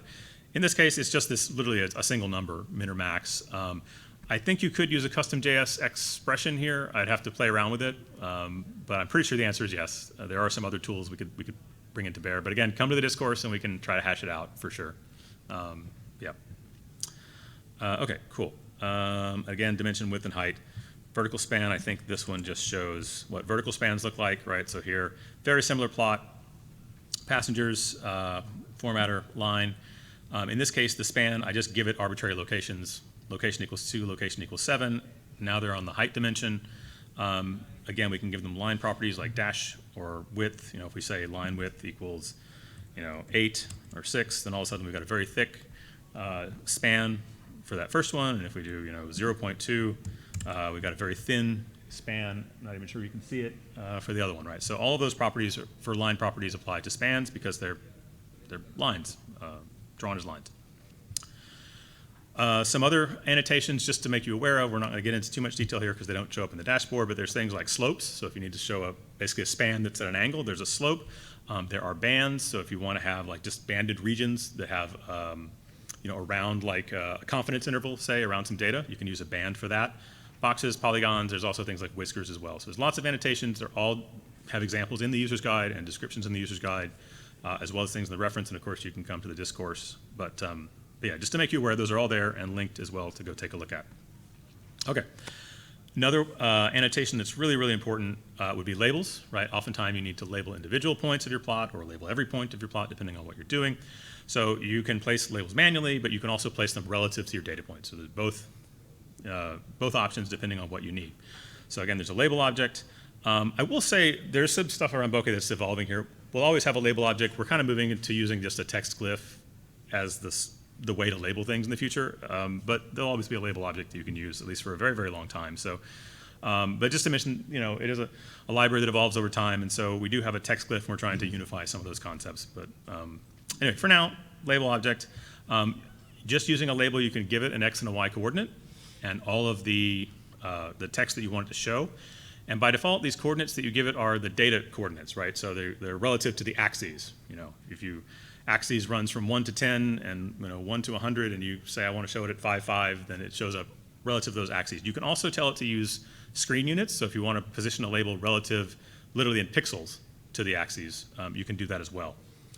Okay, you can also give something like an x offset or a y offset. So in this case, if the x and y coordinates are driven, for instance, by a column data source, and you have a scatter plot that uses those coordinates, you can offset the labels from your scatter points using the x offset and y offset. And again, standard text properties, baseline and alignment, all font size, text color, alpha, all of those apply to labels as well. Okay, so let's take a look at an example and then sort of walk through it in steps. And there's actually some good places here to pause for just a minute to let y'all tinker with the plot and see the examples. So here is an example. We have two different labels I've added here. One is a label, a single label, a fixed coordinate relative to the screen. If I move and pan, you can see the label itself doesn't move. It's always in the bottom left corner, a certain number of pixels from the bottom left corner, right? Whereas this other label is relative to this data point. And if I move or pan or zoom, then the label always stays offset to that single data point. So let's take a look at what the code for that looks like, and then again, give you some minute or two to sort of change the values and play with it yourself. All right, standard imports, standard figure. In this case, maybe worth pointing out, I do pass Y range and X range here. I'm just telling it these are numeric values. Normally Bokeh auto ranges. It'll just look at the data and say, okay, I'm going to auto range the data with a little padding on either side. In this case, I'm explicitly saying I want the range on the X-axis to be from 0 to 10, and from 0 to 10 on the Y-axis as well. So that's what this X range and Y range here do. And then I just call a scatter with 3 data points. And then what do? Well, I create a label here. I give it, actually here we're not quite driving from the data source yet. Here I'm giving it the explicit coordinates of that data point. Let me finish this and I'll get back there in just a second. And I'm giving it text, and again changing some text coordinates, and I'm giving it an X offset. So this is an offset in pixels from that location. And we can tinker with that and see what it looks like if we change it. And then the second one, though, importantly, I can set the X and Y axis or units to screen. And this basically means that the coordinates are pixel coordinates, relative to the bottom left of the plot. And so X equals 5, Y equals 5 means 5 pixels to the right of the bottom of the plot and 5 pixels above the bottom of the plot. And it doesn't matter how we pan or zoom, it's always 5 pixels relative to this bottom left of the plot. Whereas this one, we've given it a data coordinate and an offset, so it's always offset from that data coordinate. And I think for this first example, we just gave it X and Y, X equals 5, Y equals 7, but we'll get to the next example in a second that derives from data. But there was a question, I think, in the back? Yeah. Yeah, I was just wondering if when you specify that X range, Y range on the figure, is it like absolute locked on that? And I think we're just answering it by playing with it. Yep, yeah, so the X and, yeah, exactly, yes. The question is X range, Y range, does it sort of lock it down? You can. There are options to do that. If you want your figure completely constrained to either a maximum range or a minimum range or a very fixed range, you can control all of that. In this case, though, X range and Y range just says this is the start of the axis when it's drawn, but people want to pan it and zoom it, and you haven't prevented that somehow with some of the options that let you do it, then they can pan and zoom wherever they want to. Yeah. But yeah, there are options to constrain panning and zooming as well. I'm not going to get to those here. Okay. Okay, so the next one is placing the labels relative to the data points, and by that we mean data points that are like in your column data source, right? So you've got your data, it's in your column data source, you've got some columns for some X coordinates, some columns for some Y coordinates. We want to create some labels that just automatically reference that existing data, right? We don't want to have to like recreate that by hand.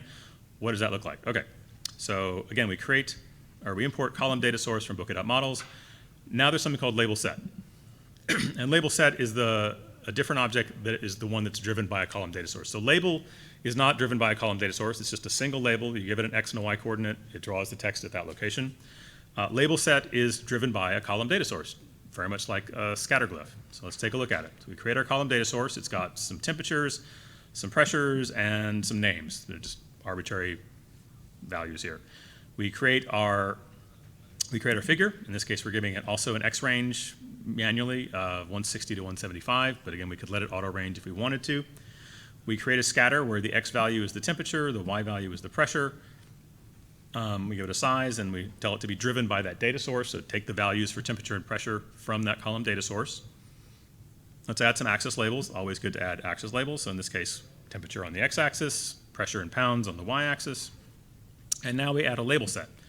And so label set, importantly, takes source as a parameter, but it also takes, for instance, X equals temp and Y equals pressure from your column data source. So draw at those locations.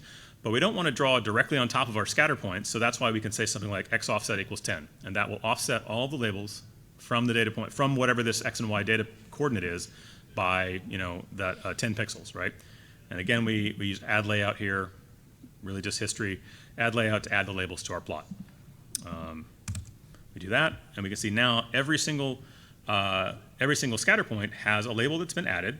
The label is relative to those X and Y positions. And I forgot to mention, the text in this case is that names column, right? So if we change that, let's just make all of them, so I'm changing the data in the data source here. just doing something very simple, just doubling them all. And sure enough, now they're all the values that I just changed, right? So the label set, important thing to note, it's driven by the column data source. You can make the coordinates be the same as, for instance, your scatter points or your points that you put to a line or any other glyph.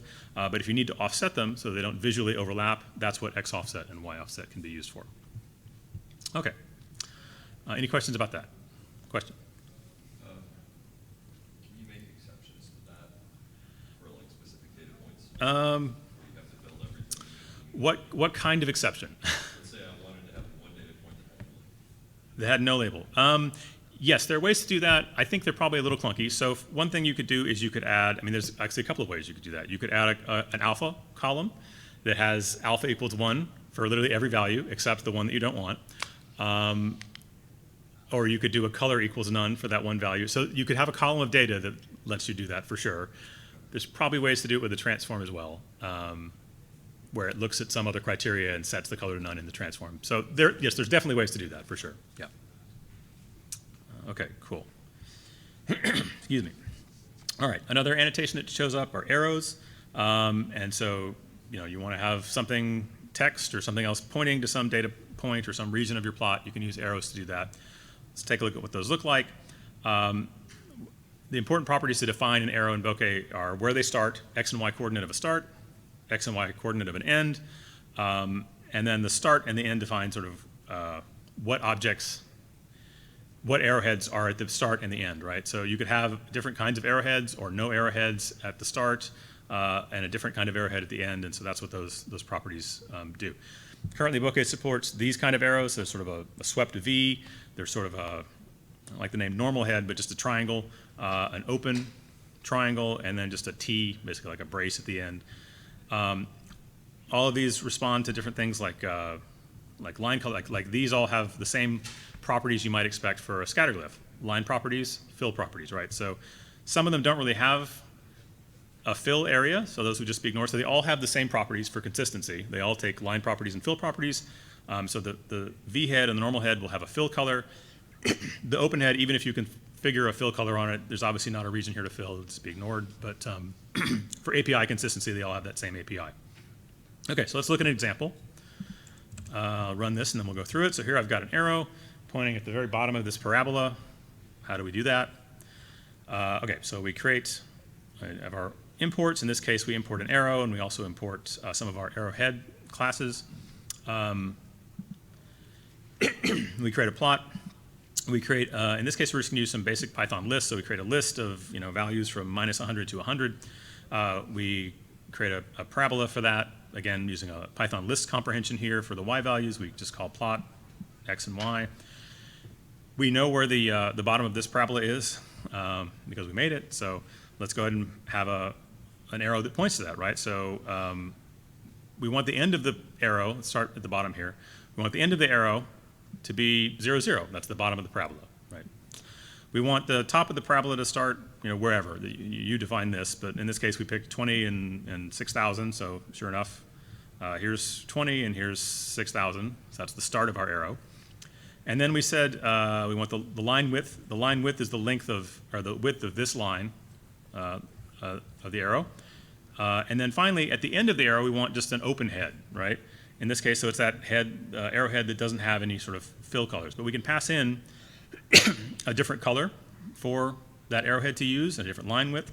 So give y'all a minute to play around with that. I'll change some colors, change some things here while y'all play around with it as well. We can do line width equals 6 and have a very big arrowhead down there. We can make the colors, we can make those match. We can also add line dash. If I can't type, something like that. Oh, that didn't work. Let's try a different one. I forget what these are. Line dash. I guess it's just dashed. There we go. Yeah, so you can, all the standard line properties, anytime there's any line property, you can always provide any of those visual line properties, so line dash, line width, line color, etc. And so we can change all of those things. We can change the start to be at, instead of 6,000, we can change it to be 8,000, and now it starts way up here at 8,000 instead of 6,000. So again, those are the properties. I would say arrows are currently a little bit, I don't want to say clunky, but it probably is an area where we could add some convenience methods. So if you have thoughts on that, please feel free to come to our GitHub tracker and open discussions or issues to suggest improvements there. Yeah, question? In which way? What do you mean? Oh, yeah, the arrow. You mean the arrowhead? I think so. Let's answer that question. Actually, I don't. Let's make this, first of all, let's make this really bigger. Open head. Maybe there's a size parameter. I don't actually remember. So all of these properties, by the way, are all automatically generated in our reference guide. So anytime you need to see these here, we try to have a list of the type of that value. Some of these types for some of these things are going to be enums, by the way. There was a question earlier about programmatically listing, for instance, all of the types. I think all the enums are in bokeh.core.enums if you want to take a look in the reference guide for that, or the module to load those enums, where you can list the enumerated values for properties that take enumerated values. Size, here we go. Size in pixels of the arrowhead. So we go back over here and we say something like, let's make it really big. Size equals 100. And there's a really big arrowhead. Yeah. So reference guide is always really good for that.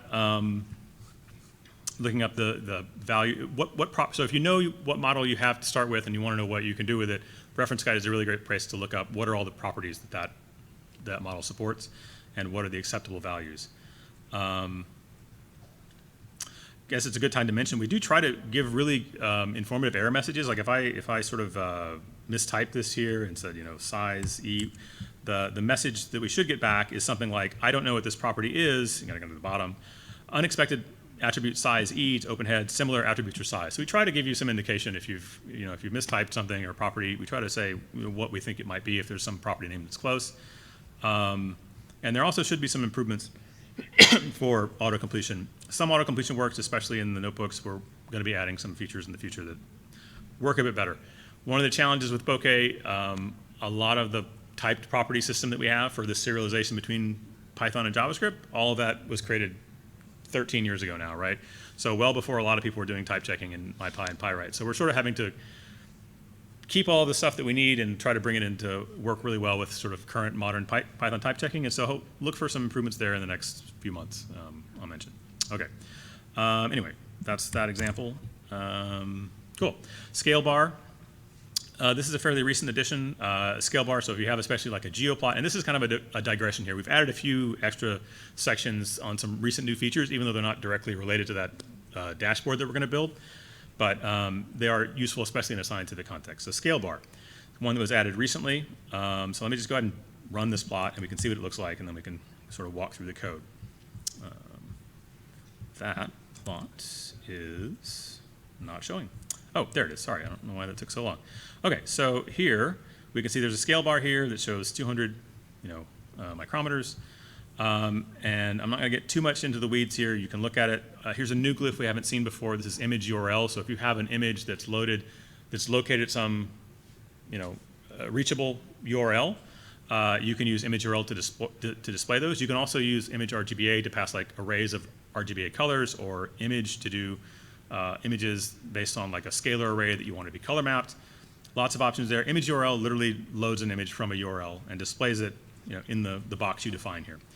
Scale bar, again, you pass it the range you want it to be drawing the scale for and what unit you want.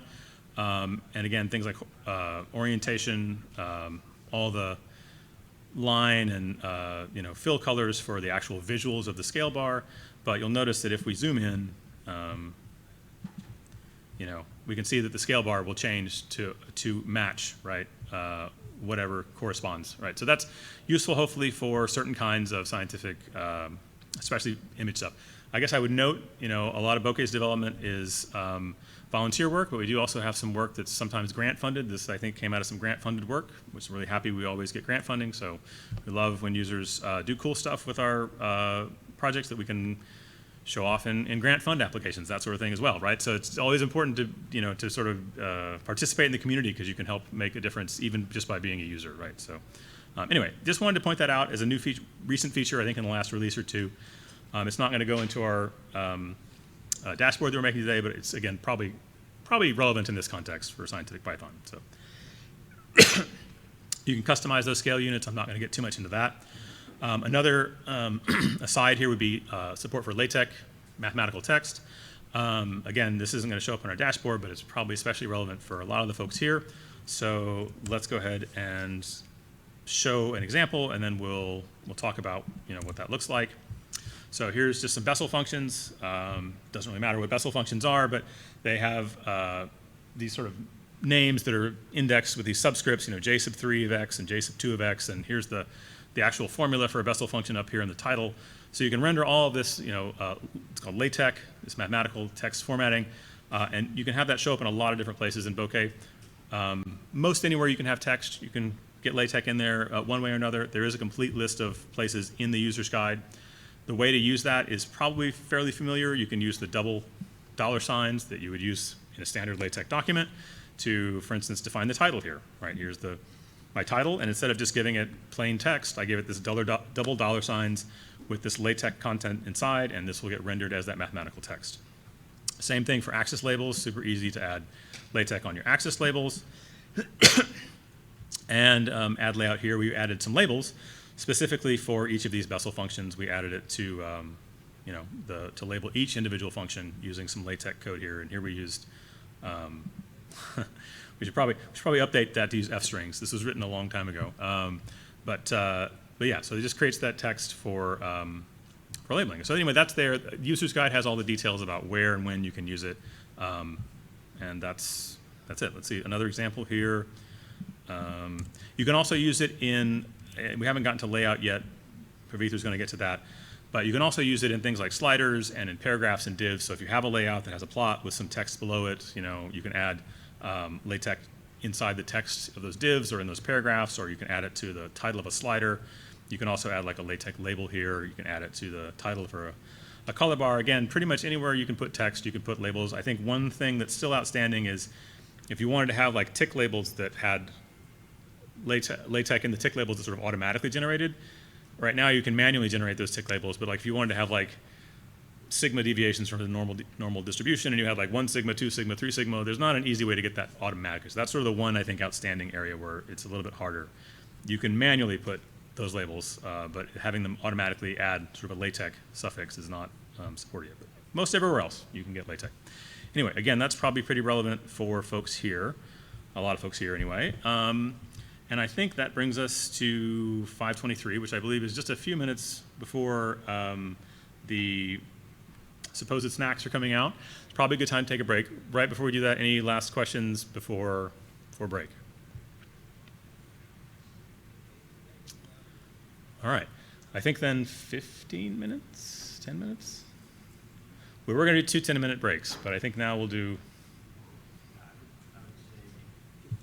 Yeah, let's do a 15-minute break instead. So we won't shortchange you too much on break time. Back at 3:40, you mean? 3:50? That's 25 minutes.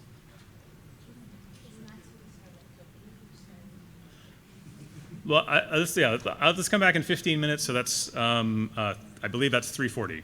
Yeah.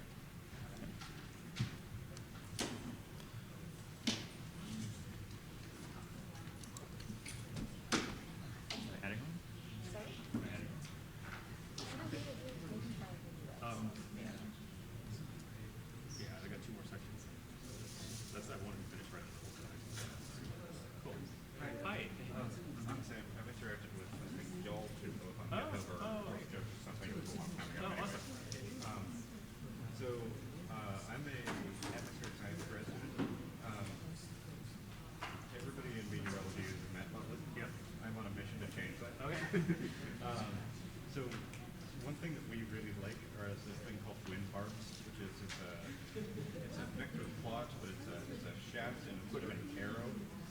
Yeah, Matplotlib quiver is I think what they call it.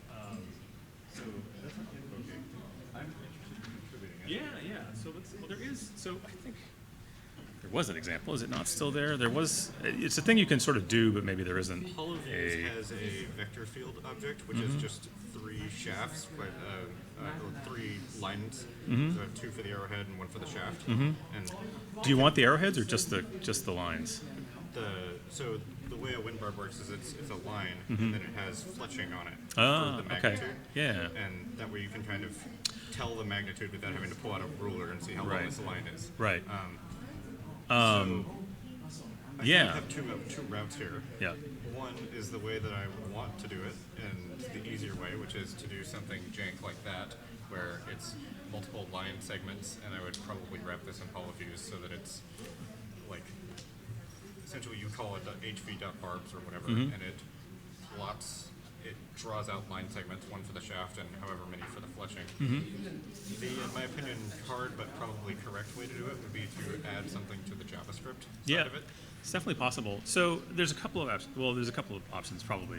One is that one of the major core developer right now, who's probably he's funded, so he does sort of the bulk of the work.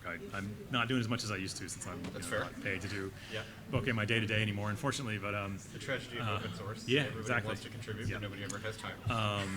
But so he's interested in basically having glyphs that you can attach to other glyphs, and so I think the way to do this, rather than defining like a very specialized model for just this, would be to figure out how to define like a segment. Like basically, just drawing a segment is something that can be done now, and maybe we need a different API.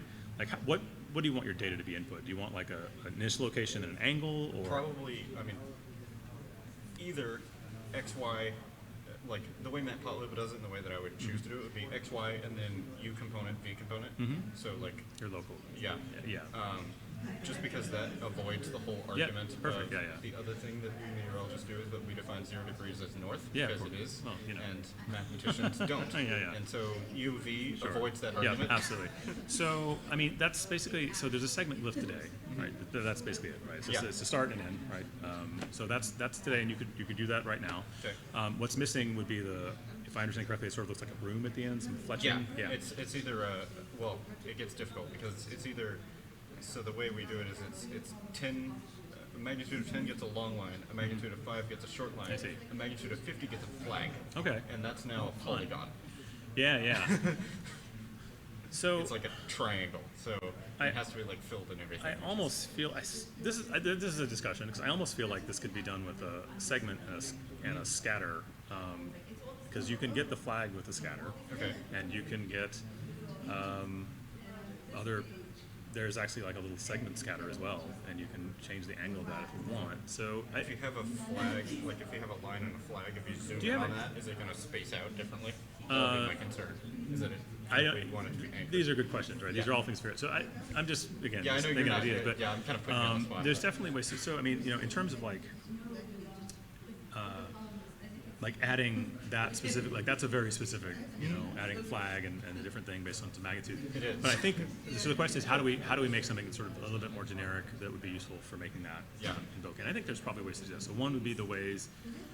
One could be that a glyph attachment stuff that Mateus is trying to push forward in the next, let's say couple of releases, and maybe that could be accelerated, or we can figure out what his plans are. Sure. And would this be appropriate? Because it seems like you could have something that you could attach to the end of the segment. And it could be, again, a flag. It's a little bit tricky, I would say, if you want that image and then stuff that's not an image. That's maybe the tricky part to figure out. Yeah. But that's an interesting question. I like it. No, come by the Discord. Let's talk. Okay. That's a good place to talk. And then once we can flesh it out some more, we can then probably start a GitHub discussion, which would be Mateus's favorite place to discuss things. But cool. Yeah, I'd like to. Let's find ways to slot into the sort of current plans and making things still fairly generic. So Bokeh has really fallen into the level of like I don't like low level, but it's sort of a more foundational tool that things like Polyview is built on top of. Yeah. So it might be the case that we built a generic technology into Bokeh, and then something like Polyviews could build something very specific, like that would be very geared to, like, hey, this is the thing that atmospheric scientists use, and they would be. And I think Bokeh can actually do everything now. I think so too. Yeah. Polygons, and it can do shafts. Yeah. And so it might just be a Polyviews just needs a barbs function, in which case that would be easy and probably not take too long. What is this? Actually, you have a picture of? I mean, it'd be helpful to cement this in my mind. I can probably find some. I have some real-time plots that are Matplotlib. I mean, basically, right now you can draw whatever you want. Some of it's probably going to be a lot clunkier. But for instance, we have scattered. Yeah, we have a dash. Yeah, I misunderstood what it looks like, but So this is model data. Okay. It's so like I this would see. be a 5 knot. This Yeah. is 15 here. Yeah, it's got the little, it's got And like then- a little extra thing off the. And then this is a 50. And then this is 70 or 65. I see. It's animating, so. that's- Yeah. So and the flag is just like is the flag just another set of, like, it's a specific different looking thing, or It's a triangle. I mean, I don't know. Oh, it's a triangle. Yeah. Oh, okay, I see. So that's what I'm saying is that like there are ways that you can do triangles in Yeah. Bokeh, And and there so- are ways that you can do line segments in Bokeh. Yeah. So, like, Yeah, all of it's definitely drawable. So the question though is, so you said depending on the magnitude, it's all these little attachments are the same length. There's more of them, right? Is that if I understand? Okay, yeah. And I don't know what happens if you're in Matplotlib and you try to plot something that's like a 1,000 knot wind or something, Yeah. like realistically that would never. Go to Jupyter. I don't know. Yeah. And of course you say that nobody would ever do that, and then Yeah. of course you get a GitHub issue with somebody Yeah. who tried to do it. But Yeah. Come. Let's hash it out more on the discourse. That's a good place to continue. I think the discussion, or I'll be around this week. Okay, sit down. But I think there's probably multiple evidence. So it's a good idea to think about what would be a good approach to take. And I think it's really just a matter of finding what's the right sweet spot for something that's fairly generic in terms of Bokeh technology, that either someone could do this on their own without too much trouble, or that some higher level library could build some very specific thing on very easily. So yeah. cool. Yeah, it's just like all of the, like, whether people like real-time stuff because we're using it Yep. for forecasting, and we want to know what the weather's like right here. I mean- we want to be able to zoom in on that, and Yeah. everybody in weather uses Matplotlib, Yeah. and it's like, and Yeah. so to me, I see the future here. It's Yeah. just getting everybody. The on board other, with it. the other option that I don't really recommend anymore is, it's always possible to, like, all these models we talked about, like, Yeah. basically they're just the objects that go between Python and JavaScript, and so a glyph is a model, right? Yeah. It's possible to create your own custom extensions that do whatever you want. Right.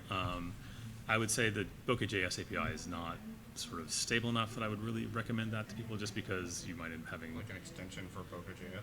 Yeah, you can write your own extension, right? Well, you could write your I little don't know JavaScript. enough JavaScript. Yeah. That, like, I have a website. It Yeah. kind of works Yeah. sometimes. Well, so the thing is, if we want to extend Bokeh, ultimately most of the work's in JavaScript, so the work will be in JavaScript, whoever were to do it. But I think that the key to getting, like, Mateus engineers making it some kind of generic feature, right? And thinking about what would be, like, maybe a glyph attachment API, adding an offset so that you could add multiple ones, or that's an interesting question. I hadn't thought about that. Yeah. Let's have a discussion. Okay, Yeah. cool.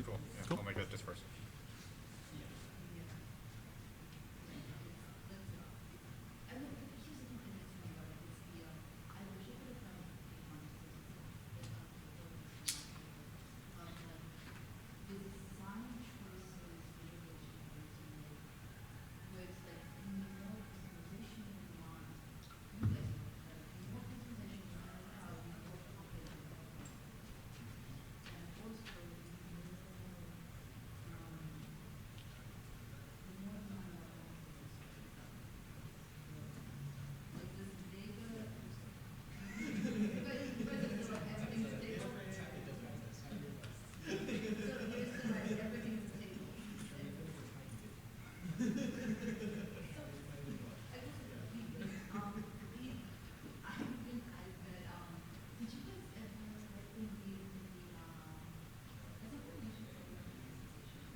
curiosity.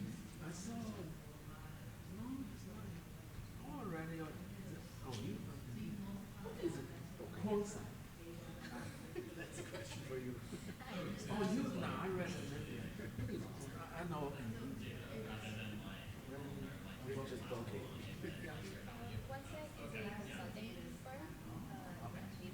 I saw it as a consortium, maybe behind Bokeh. No, Bokeh was. Bokeh is the company? No, Bokeh is originally created by out of Anaconda. Yeah. So when Anaconda first started, it was called Continuum Athletics in 2012. It was the original company, but we started a few different projects around 2012. So we started Numba right around then, Bokeh, and then there's some other projects that didn't really go anywhere. There was a project called Blaze that kind of sort of eventually became Dask, but not exactly. Well, it's some similar ideas. It wasn't independent project. Yeah, so when Anaconda / Continuum started, there was a goal to try to create some new open source projects in some of these areas that we felt we should introduce. Bokeh was one of them. Sometimes my confusion comes from, it's like some open source program, it's a consortium behind all, some like companies, big company behind all. For a long time, Anaconda was the primary benefactor, I guess, of Bokeh. We did get lucky early on. We got some grant money to help Anaconda spend more time. Bokeh is now a fully independent NumFocus sponsored project, and so all funding goes through NumFocus. And so Anaconda does also just to contribute, but it's independent. The reason I ask about it, the content-based source, data source is so many open source free packages. Like normally I use the standard for fun, dashboard, Bokeh, D3, D3.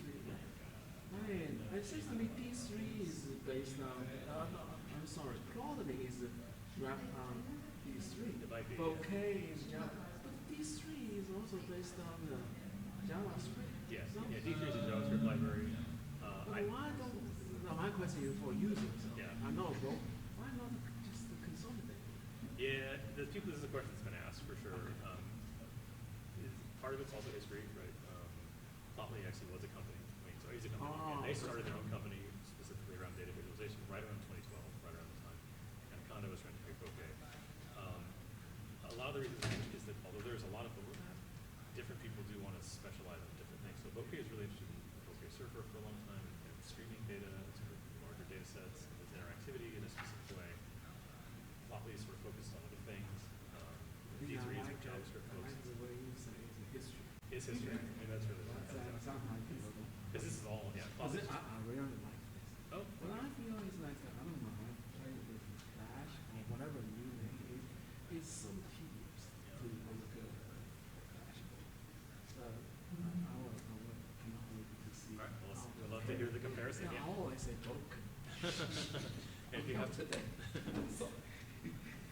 And if you have suggestions too, we'd love to hear. No, I don't. I'm the one. Let's see. Alrighty. All right. So it's 10 till 4. So I think we'll go ahead and get started again. I heard there was a little bit of a line, but hopefully folks can trickle back in here pretty soon. But let's go ahead and get started with the next chapter. We're going to talk about various tools. So we've already seen some tools, default tools that the figure will sort of add to a plot for you. We can talk about those in more detail and also see some new tools that are good for data exploration. Any questions before I get started? Okay. All right, so again, standard intro here. We're going to import our data. We're going to start output notebook mode. And then we want to take a look at tools. And so Bokeh plots, if you've added tools to them, typically have a toolbar, usually on the side, although you can control that as well. And so you'll see it something like this, where there's like a icon representing a pan tool or an inspector tool. This is the scroll tool, reset tool. So all kinds of different tools you can add. So let's take a look at some of those, right? So first off, we can change the location of that toolbar. If we really don't want it on the side, we can do toolbar location and say below. And now the toolbar, instead of being on top, is down here below the plot. But we can change that, and you can play around with this as well. You can say left, and now the plot toolbar is way over on the left. We can also put it on the right, and there it is on the right side of the plot as well. So you can change that. You can also say toolbar equals none. It's, listed here if you just don't want the toolbar to show up at all. That doesn't mean there aren't tools. That just means there's no toolbar displayed. So I can still pan this plot because by default, Figure adds a pan tool. So just be aware of that. But so that's in the standard location. If I don't put anything is above, I believe, and it's added sort of up there on the top. Okay. Actually, I think the standard location is left. All right. So that's changing the location of the toolbar. Pretty straightforward, hopefully. And then we can add or have different tools on our plot. So let's take a look at, let's just go through a list of what some of the common ones are. So there's the pan tool, which is to pan the plot. So you want to drag, click the mouse and hold it down and drag, or use on a touch display, use your finger and sort of move around. That will pan the plot in different directions. And we've seen that above. I can click here and I can drag around and I can move this plot however I want. There's also an X-pan or Y-pan. These are the versions of the tools that can be constrained to a specific axis. So if you only want to be able to, for instance, pan in the X direction, there's an X-pan tool. Y-pan will only let you pan in the Y direction. So that can sometimes be useful for specific data exploration kinds of areas. Wheel zoom is what you can use the scroll, basically the scroll on a mouse to wheel zoom. So if I click this, I'm doing the scroll action on this trackpad, but if I had a mouse, I could use the scroll bar, and I can just sort of scroll up to zoom in and scroll down to zoom out. So that's the scroll zoom tool, or sorry, the wheel zoom. Similarly, there's an X wheel zoom, Y wheel zoom. If you only want to constrain zooming to happen on certain axes, you can use X wheel zoom or Y wheel zoom. There's also zoom in and zoom out, which are buttons on the toolbar that will just, if you click the plus button, it'll zoom in a fixed amount, 10% or something, and you can keep doing that. And we'll see those in a second. Box zoom is what allows you to draw a box. You can drag a box and zoom in, right, to a specific area of the plot. So that's called the box zoom tool. Save will let you save the plot to a file, and what that actually means is it'll save it just the canvas. So in this case, it can just save just the canvas to a PNG that you can download from your browser. This isn't how you would export, say, from Python. If you want to export like PNGs from Python, there are different APIs for that. This all happens completely in the browser. There's basically a way to dump the canvas that this is drawn on to a PNG, and so there is a tool that will allow you to do that in the browser. But if you want to do programmatic exports from Python, that's a different export, Bokeh.export API, just to be aware. Okay, so there's that, and there's also a reset tool, right? So they'll reset the original plot bounds back to what they were at the start when the plot was first displayed. So those are all the tools that are there. There are other tools as well, but those are probably some of the main ones. There's also a help tool, which just displays a help string or goes to a URL. You can configure where it goes. In this case, by default, it goes to the tools documentation for Bokeh. You can also display like a help tooltip over that as well. So if you want to add a notice for your users, you can do that with the help tool. Okay, so let's go ahead and try some things here. So we've got this tool, we've got the box zoom, the wheel zoom, the save and reset, and so you can see that's all the tools that are here. Instead of the default list, which was larger, we just have those 4 tools that we specified. I'll mention this API here, sort of providing these strings. This is a convenience API at this Bokeh plotting level. All of these tools are represented by objects, like there's a pan tool object and a wheel zoom tool object model, right? And so you can also construct the toolbar by adding specific instances of those tool objects, just mentioned just for completeness, but the plotting level, Bokeh.plotting, typically you can just use these strings unless you need to do something specific, which we can see in a minute. Okay, let's change some of this. Let's do like X wheel zoom, just for good measure. So now I've got the wheel zoom tool here, but now you'll notice when I zoom in and out, it only affects the X-axis. That's an X wheel zoom and not a generic wheel zoom that affects everything. So anyway, that's question. There's X wheel zoom. There's the wheel zoom, which will just zoom in both directions. There's X wheel zoom, which only zooms in the X direction, and Y wheel zoom. And you can have both, right? Because only one of these can be active at a time. So if we wanted to add X wheel zoom and the wheel zoom, I think by default the X, I don't think these icons really differentiate. They will say what they are, but here this is the regular wheel zoom that does both. And if we activate the X wheel zoom, it's only going to affect the X-axis. So it's, again, they're actually both, getting specific, they're both the same wheel zoom object, they're just configured differently. You can configure the wheel zoom to act only on one axis or another, or both.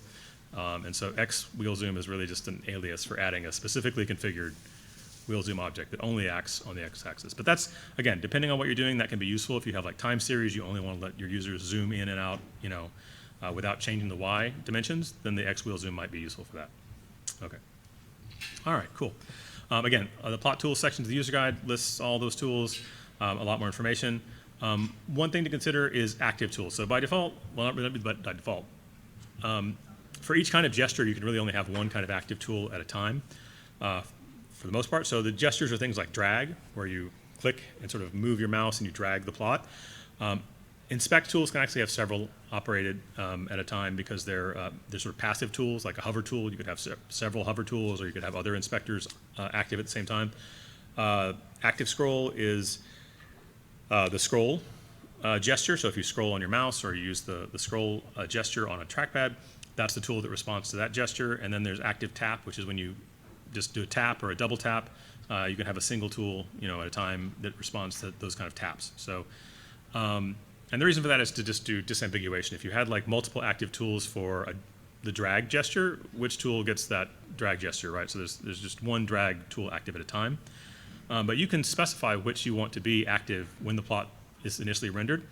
So here I've created a plot and I've added a reset pan, xpan, ypan, and save, and I've said active drag equals xpan, and that means by default this xpan tool is what's active, right? So I can't drag vertically to pan the tool up or down because xpan only allows panning in the x or y the x direction. And since I set active drag equals xpan, that's the one that's active by default. I could change that. I could say active drag equals ypan, and now the ypan tool is the one that's active, and I can't, since it's active, I can't pan left or right. So anyway, that's just a way, again, to configure the initial active tool. Depending on what your users might expect to use most, you might want to help them out and configure a specific tool to be active at first. Okay, so there's an example of that. Probably one of the most interesting tools is the hover tool, right? So we want to be able to have a tool that allows us to drill down into our data if we want to hover over points in a scatter plot or a line plot and see additional associated data of whatever type. We can use the hover tool to do that, right? So let's take a look, and then we'll talk about the details.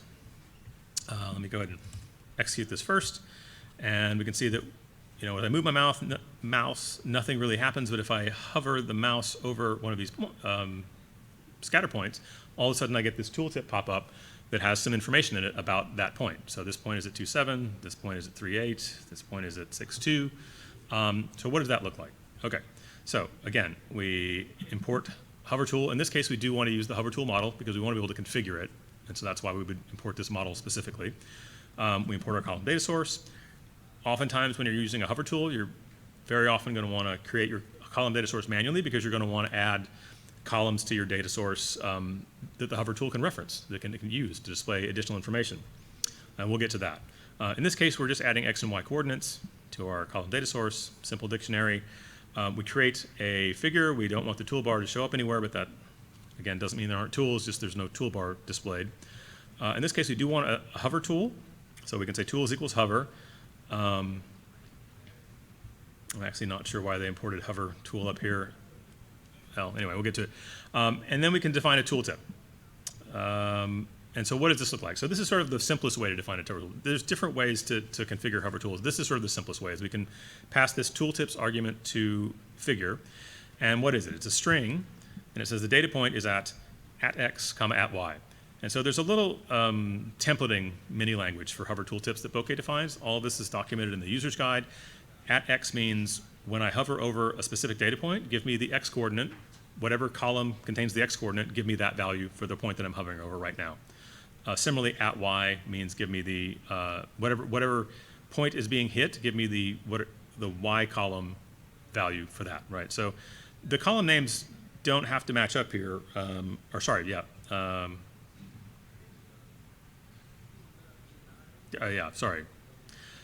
Getting ahead of myself. I forgot to mention, we did add scatter and line here for x and y, and they both are driven by that source.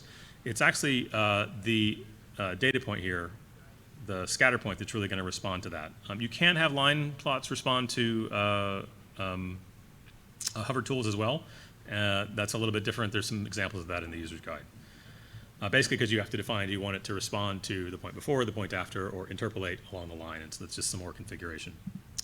Okay, so that's one example. Let's take a look at another example. Oh, question, sorry. Yes? Quick question. We have X and Y referenced almost as variables. Mm-hmm. Would that work with that cumulative sum function you showed earlier? So this case, no, I don't think so. So this case, the at symbol, the at x, at y, at foo means look at the column foo, or look at the column x, the column y, in the column data source. And this is actually a good point. Let me change this here. So if we said, x coord, right, it's the name of the column that's actually being referenced here, right? So in this case, we would say, okay, my scatter pulls from x coord, and my line pulls from x coord, because that's the name of the column. In this case, there's no, this would be at x coord as well, right? Because this is referencing the column name, and that's what's getting shown in the tooltip, right? It's not the fact that it's the x coordinate, generically for a glyph. It's that column. And so if we added another column, like I think we're about to do, we could reference any additional data from those extra columns by name, by the name of the column. Okay. So what are some things we can do with tooltips? Well, again, it's at something, at name of the column. We can also add a format. If we want to format the value, we can add these little format specifiers in curly braces after the field name, right? So in this case, format the x value with this $, scroll down, $ numerical formatting. Similar to this. So this uses a default, the default numeral formatter. And so all of those formats are defined, again, in the user's guide. You can see what all of these formats mean. But let's go ahead and open that up, actually. There's different formatter options you can choose. You can also define a custom JavaScript formatter to do literally anything you need. But this will show what all of these different formats mean. Basically, these different formatting libraries have their own little syntax, and you can provide that format string in between the curly braces to format the value. Let's take an actual look in a second. Yeah, sorry. Another way to specify tooltips, a little bit more complicated, is to give basically a table of labels and then values that get shown for each label. And so in this case, you provide a list of tuples, and each tuple is a label, in this case at index, and then some value to show. Similarly, here's a label x comma y, and we show the x and y cursor coordinates. So in this case, we've used this $ syntax, so that's a special purpose. So let's take some actual examples. Hopefully become a little more clear. So here's our airlines by passengers data frame. So again, it's got the carrier name, it's got the carrier sort of identifier, some passengers that flew on that carrier, and what position. I guess this is the order, that sorting of what they're in. Yeah, the ranking. All right, so let's look at an example, and then we can go back and look at it, the code for it.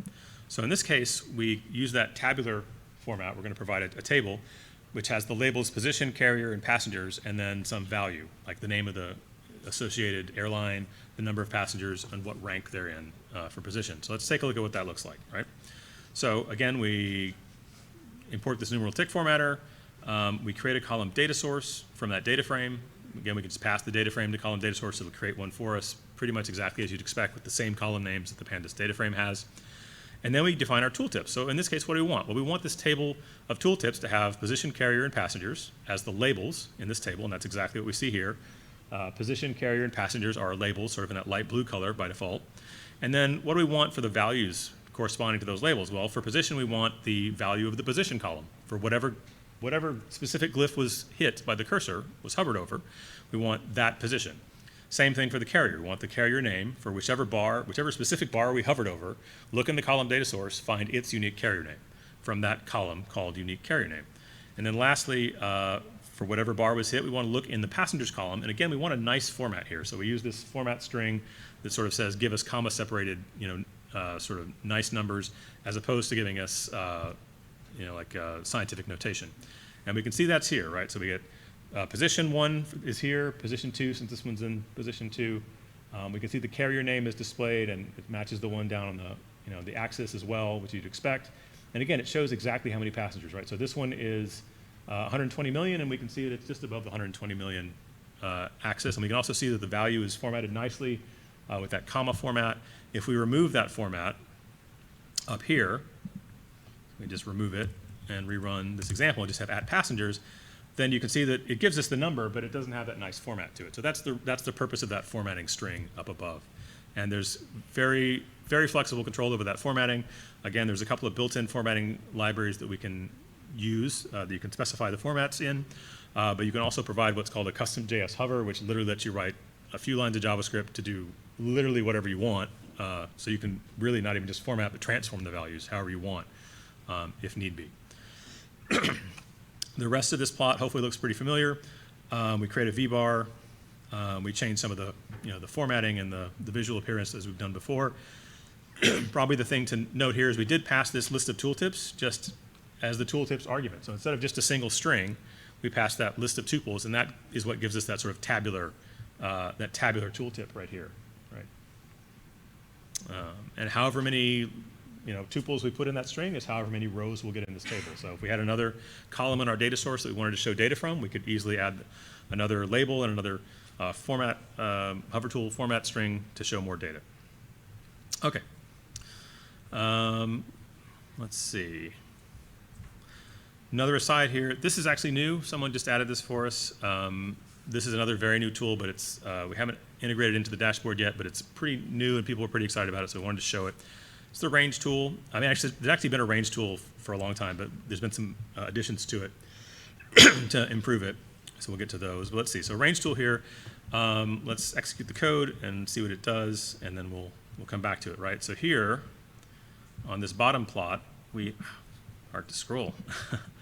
We've added what's called a range tool, and so we can define the range using this tool, using these interactive handles, and that's sort of part of the part that's new.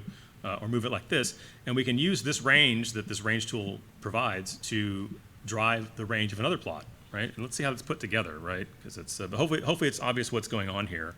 When I zoom into this plot, all of that changes, and when I change this range here, the plot responds accordingly above. So how is that hooked up? So let's take a look. And if I zoom this plot, actually it responds to the range tool as well. Anyway, all right. So let's go through the code. Okay, so we import NumPy.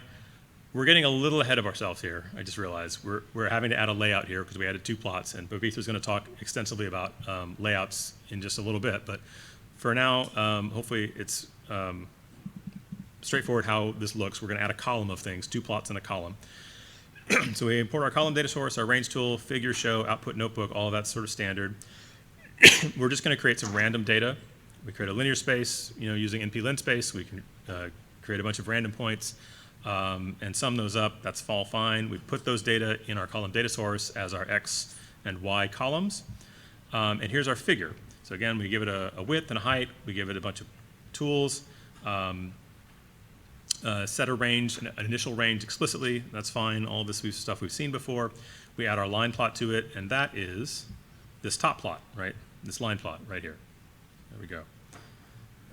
So the minimap, as this was called when it was added, is another figure, and we're going to say that the width is the same as the other width because we want them to be the same width in this column. We don't add any tools to this one using this tools parameter, but we're going to add a range tool explicitly because we're going to want to configure it. Again, we're going to add some other visual appearances here, and again, we're going to add the same line as we have on the top plot. But what we're going to do also is define this range tool. And this is what we do, is we say the X range for this range tool is actually the X range of the plot above, right? This detailed plot, the first plot. Same thing with the Y range, right? And so what that means is the range tool modifies whatever range it's been configured with. So if you happen to configure it with the range for some other existing plot, that other plot will respond accordingly, right? Because its range has been changed, has been updated. And that's what we see here, right? So this little range tool here has all of these different handles, and you can configure whether you want to see these handles, which handles you want to be active, all of that's configurable. But in this case, this range tool is configured with the X and Y range for the plot above, so when I change the tool, it changes those ranges, which changes the plot above. But the nice thing that's new is this sort of inverted, it used to be the range tool had a fill color for inside, but now you can also have it shade the area outside, which I think a lot of people like better. And also these handles for being able to drag different ways as well. So again, you can configure which of these handles are present, if any, which of them are active. There's a very configurable. This is sort of a new thing, and I mean, the basic range tool has been around for a long time, but a lot of this configurability is very new, so it's a good question. Can you restrict the aspect ratios of that? So there are various different ways to do aspect ratio restriction. I don't know about the range tool offhand. There's a box zoom tool that you can use to preserve aspect of the original plot. You can also make a plot match aspect so that regardless of what gets zoomed, the aspect ratio always is preserved. And so I'm actually not sure offhand how those would intersect with the range tool. That's a really good question. I'd say come by the discourse. Let's hash it out and figure it out. I don't know if there's a preserve aspect built into the current range tool. There might be. Again, we could try to look at the reference guide. Range tool. So icon, name, start gesture, visible X interaction, Y interaction, Y range. I don't offhand see something here related to aspect. If you had preserve aspect set on the original plot, it might intersect. That's a good question. Yeah, come by the discourse. Let's figure it out.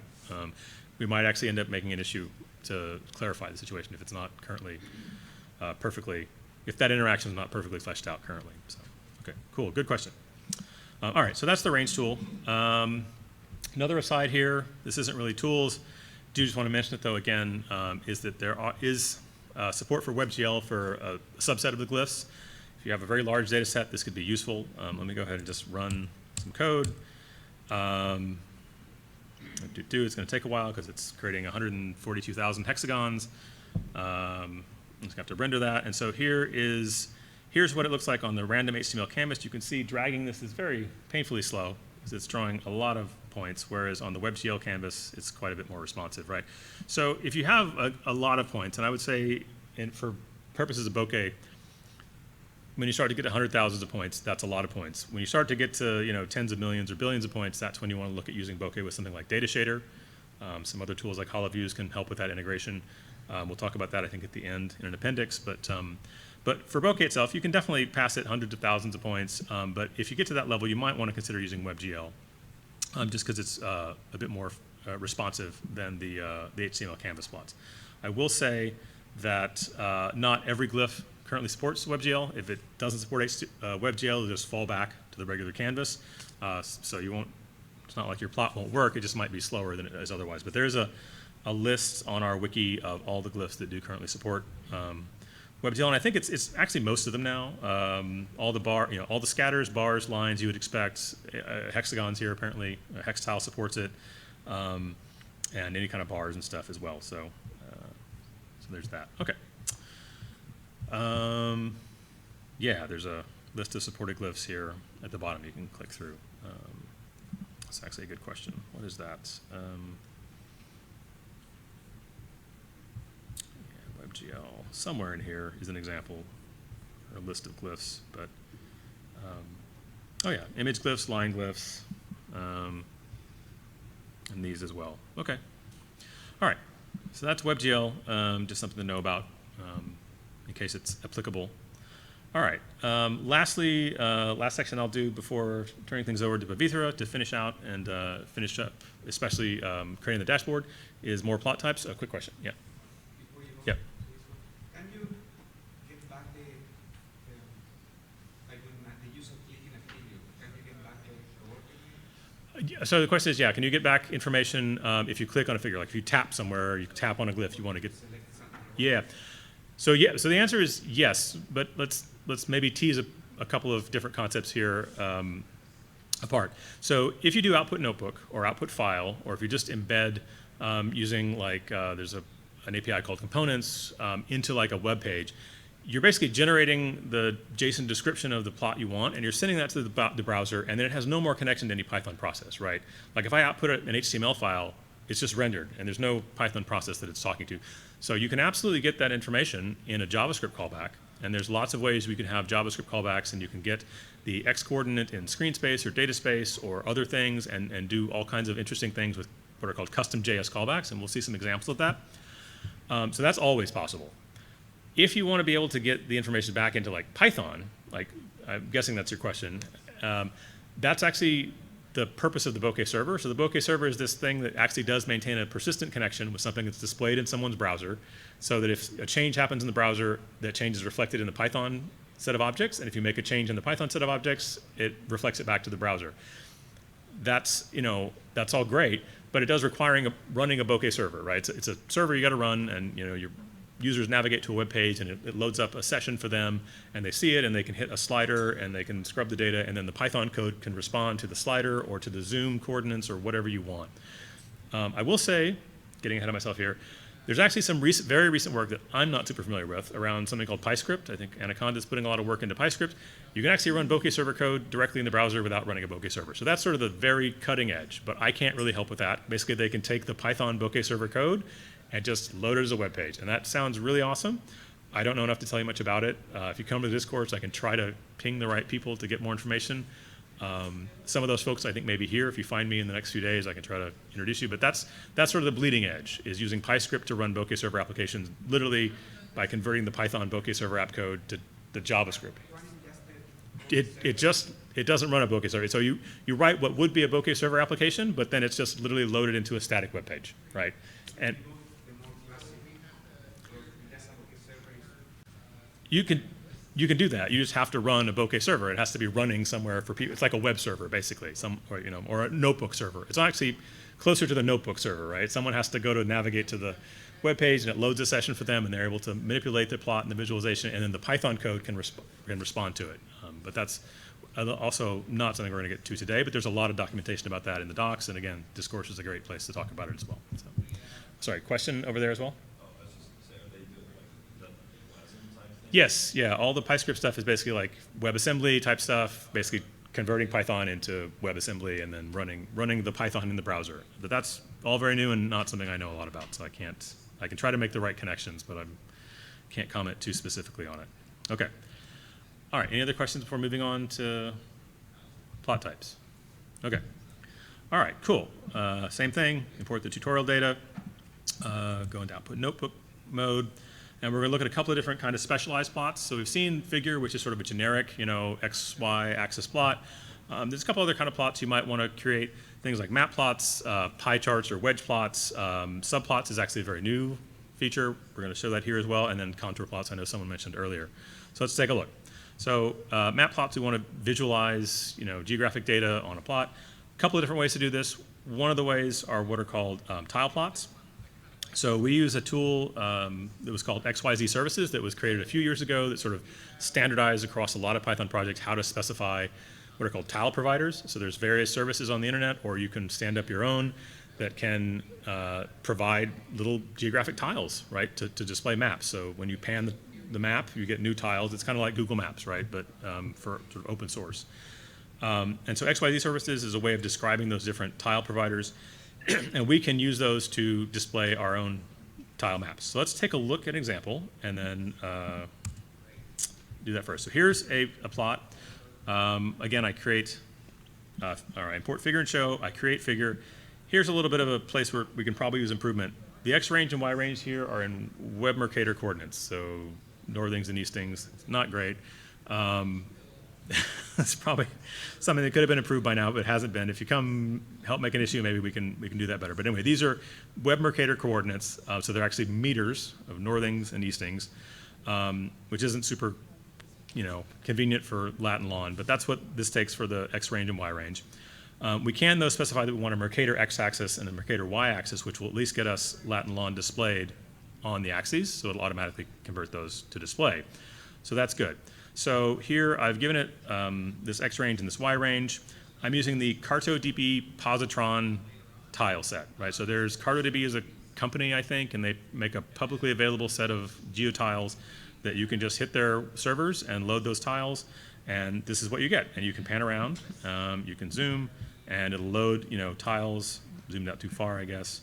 But as you pan and zoom, you can sort of see, the tiles load, and so all these aren't in, in memory at once. So if we zoom in, eventually it'll sort of load finer details of tiles as we zoom further and further in. So I'm lived in Austin for a while. We can zoom in way into Austin and get a lot of detail.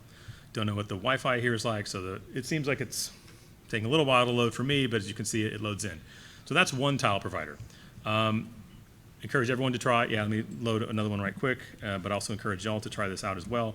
Esri World Imagery is another publicly available tile source, and you can see it looks more like this. It's got the sort of the terrain, vegetation kind of look.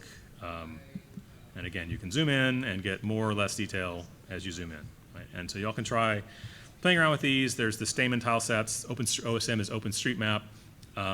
You can have your own tile server. Right? There's a specific way to serve these kind of tiles, and if you have some data that's available as tile data, geographic tile data, you can serve that, and Bokeh can load it in tile maps. So, okay, question.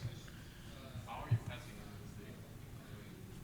in This data, how are we passing in this data? All of this data is coming from remote servers, right? So Bokeh knows how to load these tiles. So there's sort of a specific format for requesting tiles from a tile server that's independent of Bokeh. And all of these tile servers supply tiles. If you hit their web endpoints with the right arguments, then they will give you a tile of data back for that region. And so Bokeh knows how to ask these different tile providers for data in this, give me tiles for this bounding box geographic region, and it will give you back all the tiles at a specific resolution for that region. And then Bokeh just displays them as images, right? Because Bokeh can display images. So Bokeh doesn't know much about tile providers except how to hit their web endpoints, right? Okay, but there are like several interfaces implemented within Bokeh, so Bokeh knows how to interact with those endpoints. But if you had a custom endpoint, could you implement one of them as well? Yeah, absolutely. Like I said, if you implement your own server that follows the standard tile provider API, which I don't know off the top of my head, but it's a bunch of basically HTTP arguments, and you return the right kind of images, then Bokeh can load those. So if you have custom geodata that you want to have a tile server for, and there's probably tile servers that you can, instead of writing your own tile server, you can point a tile server at your data. Then Bokeh can load that for sure. Oh, I think I understand your question. Sorry, yes. Yeah, these are sort of convenience names. These are the ones that XYZ Services knows about, but you can define, again, an object, a tile source object, and say, this is the base URL, here's the argument specific argument format. Sorry, I didn't understand your question at first. That's your question, yeah. So yes, you can point it at, by defining one of those tile source objects and using that instead of these string names. So these are just the ones that are sort of XYZ Services knows about those, but you can define your own. Yeah. Okay. Awesome. Good question. Good question. Okay, so again, we can pan and zoom. If we were to add like a scatter plot on top of this, we could plot circles or scatter plots on top of this, or lines, or whatever we want. Again, Bokeh just plots everything in the order that you give it to it. In this case, we've called add tile. Actually, tile layers are always going to by default be kind of like an underlay. But if you add any other glyphs, they'll show up on top. And that's how you can sort of add data to a map plot. Okay, Bokeh does also support GMap plots. So you can actually get a plot that has a literal Google map underneath. That can be useful for certain things. You do have to use an API key, so Google changed their terms of use several years ago so that you have to provide your own API key, so that's a little bit more complicated. But you can see here's a Google map. It also is a little bit of I would say a lag. This didn't used to be the case, but something changed on Google's end, and so now their events come a little bit differently, and so this lag happens. And I've tried to figure out and inquire what changed on their end, but I don't know.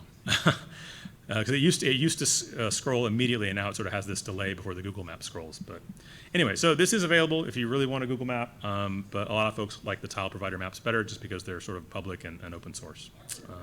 But that's there in the docs to see if you want to. Okay, we've talked about the column data source. There is actually another kind of data source that's not used as much, but it is useful for geodata. It's called a GeoJSON data source. It basically tries to take GeoJSON data and adapt it to something that glyphs that are expecting a column data source can use. We'll just see what it looks like and then maybe a few comments. But here we're going to use Shapely and PyProj. These are third-party projects, and GeoJSON, right? So we create a point using Shapely. We create a feature using GeoJSON, right? So it's got sort of a location, the location of this point, this UN location. Give it a title here, a name property as well. We use feature collection on GeoJSON to say this is our collection of features. And then we can dump this and see what it looks like. This is again not really Bokeh here. This is just what GeoJSON looks like. Again, it's a feature collection that has one feature in this list, which is a point geometry with this property of name and coordinates, right? So that's GeoJSON. So we can also feed this to Bokeh and have it displayed. So let's take a look at that. So let's import GeoPandas, and we're going to create a geodata frame from this feature collection of GeoJSON, and we can sort of convert everything to Web Mercator, because again, Bokeh is expecting Web Mercator, and so we've done that now. We've used geodata frame to sort of convert these lat-long coordinates to this Web Mercator coordinates that Bokeh expects, and then we can pass that to GeoJSON data source, right? And then that data source can be used to drive a regular figure. I would say making improvements to geoplotting is probably an area where we could use input and help, and people's suggestions and help. So this, to me, looking at it now, is a little bit of a roundabout way. It's not impossible, but it's a little bit clunky maybe, especially the Web Mercator stuff. So adding that kind of projection to it would be helpful. So if folks have thoughts about that, please come to our tracker, our discussion forums. Anyway, getting back to it, we create our figure, again, giving it these Web Mercator bounds.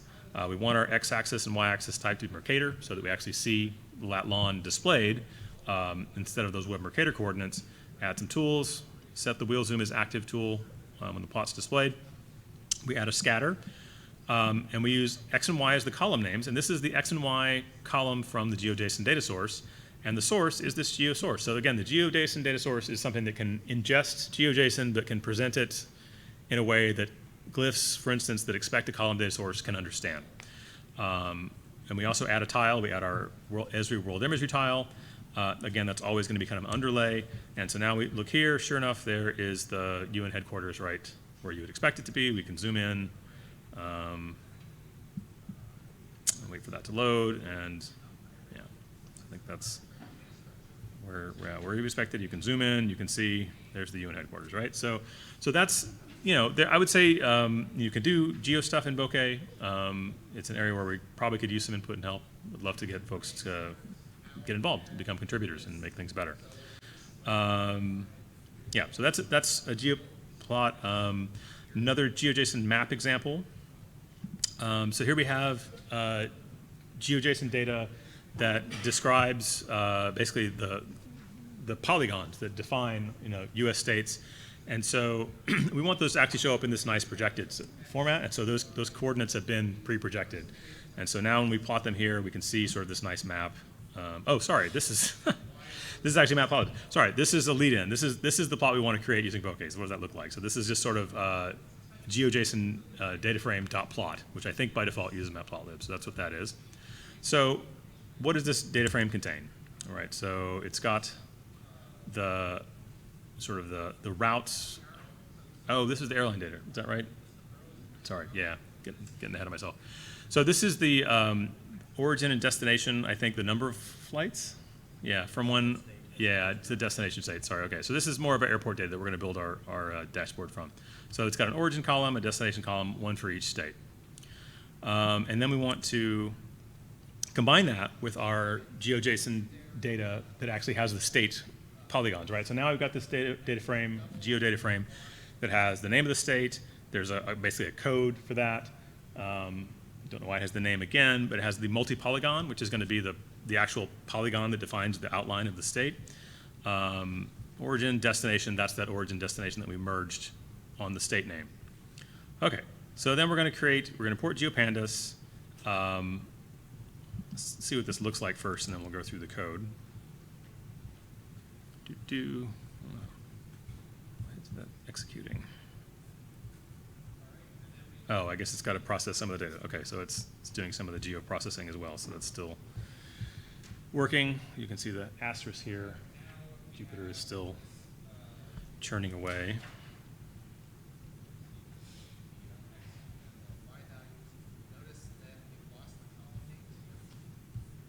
How long does this one usually take? Is this the one that was like randomly taking a long time? No? Okay. I'm not sure what about this is taking up so much time. I'm actually going to stop execution.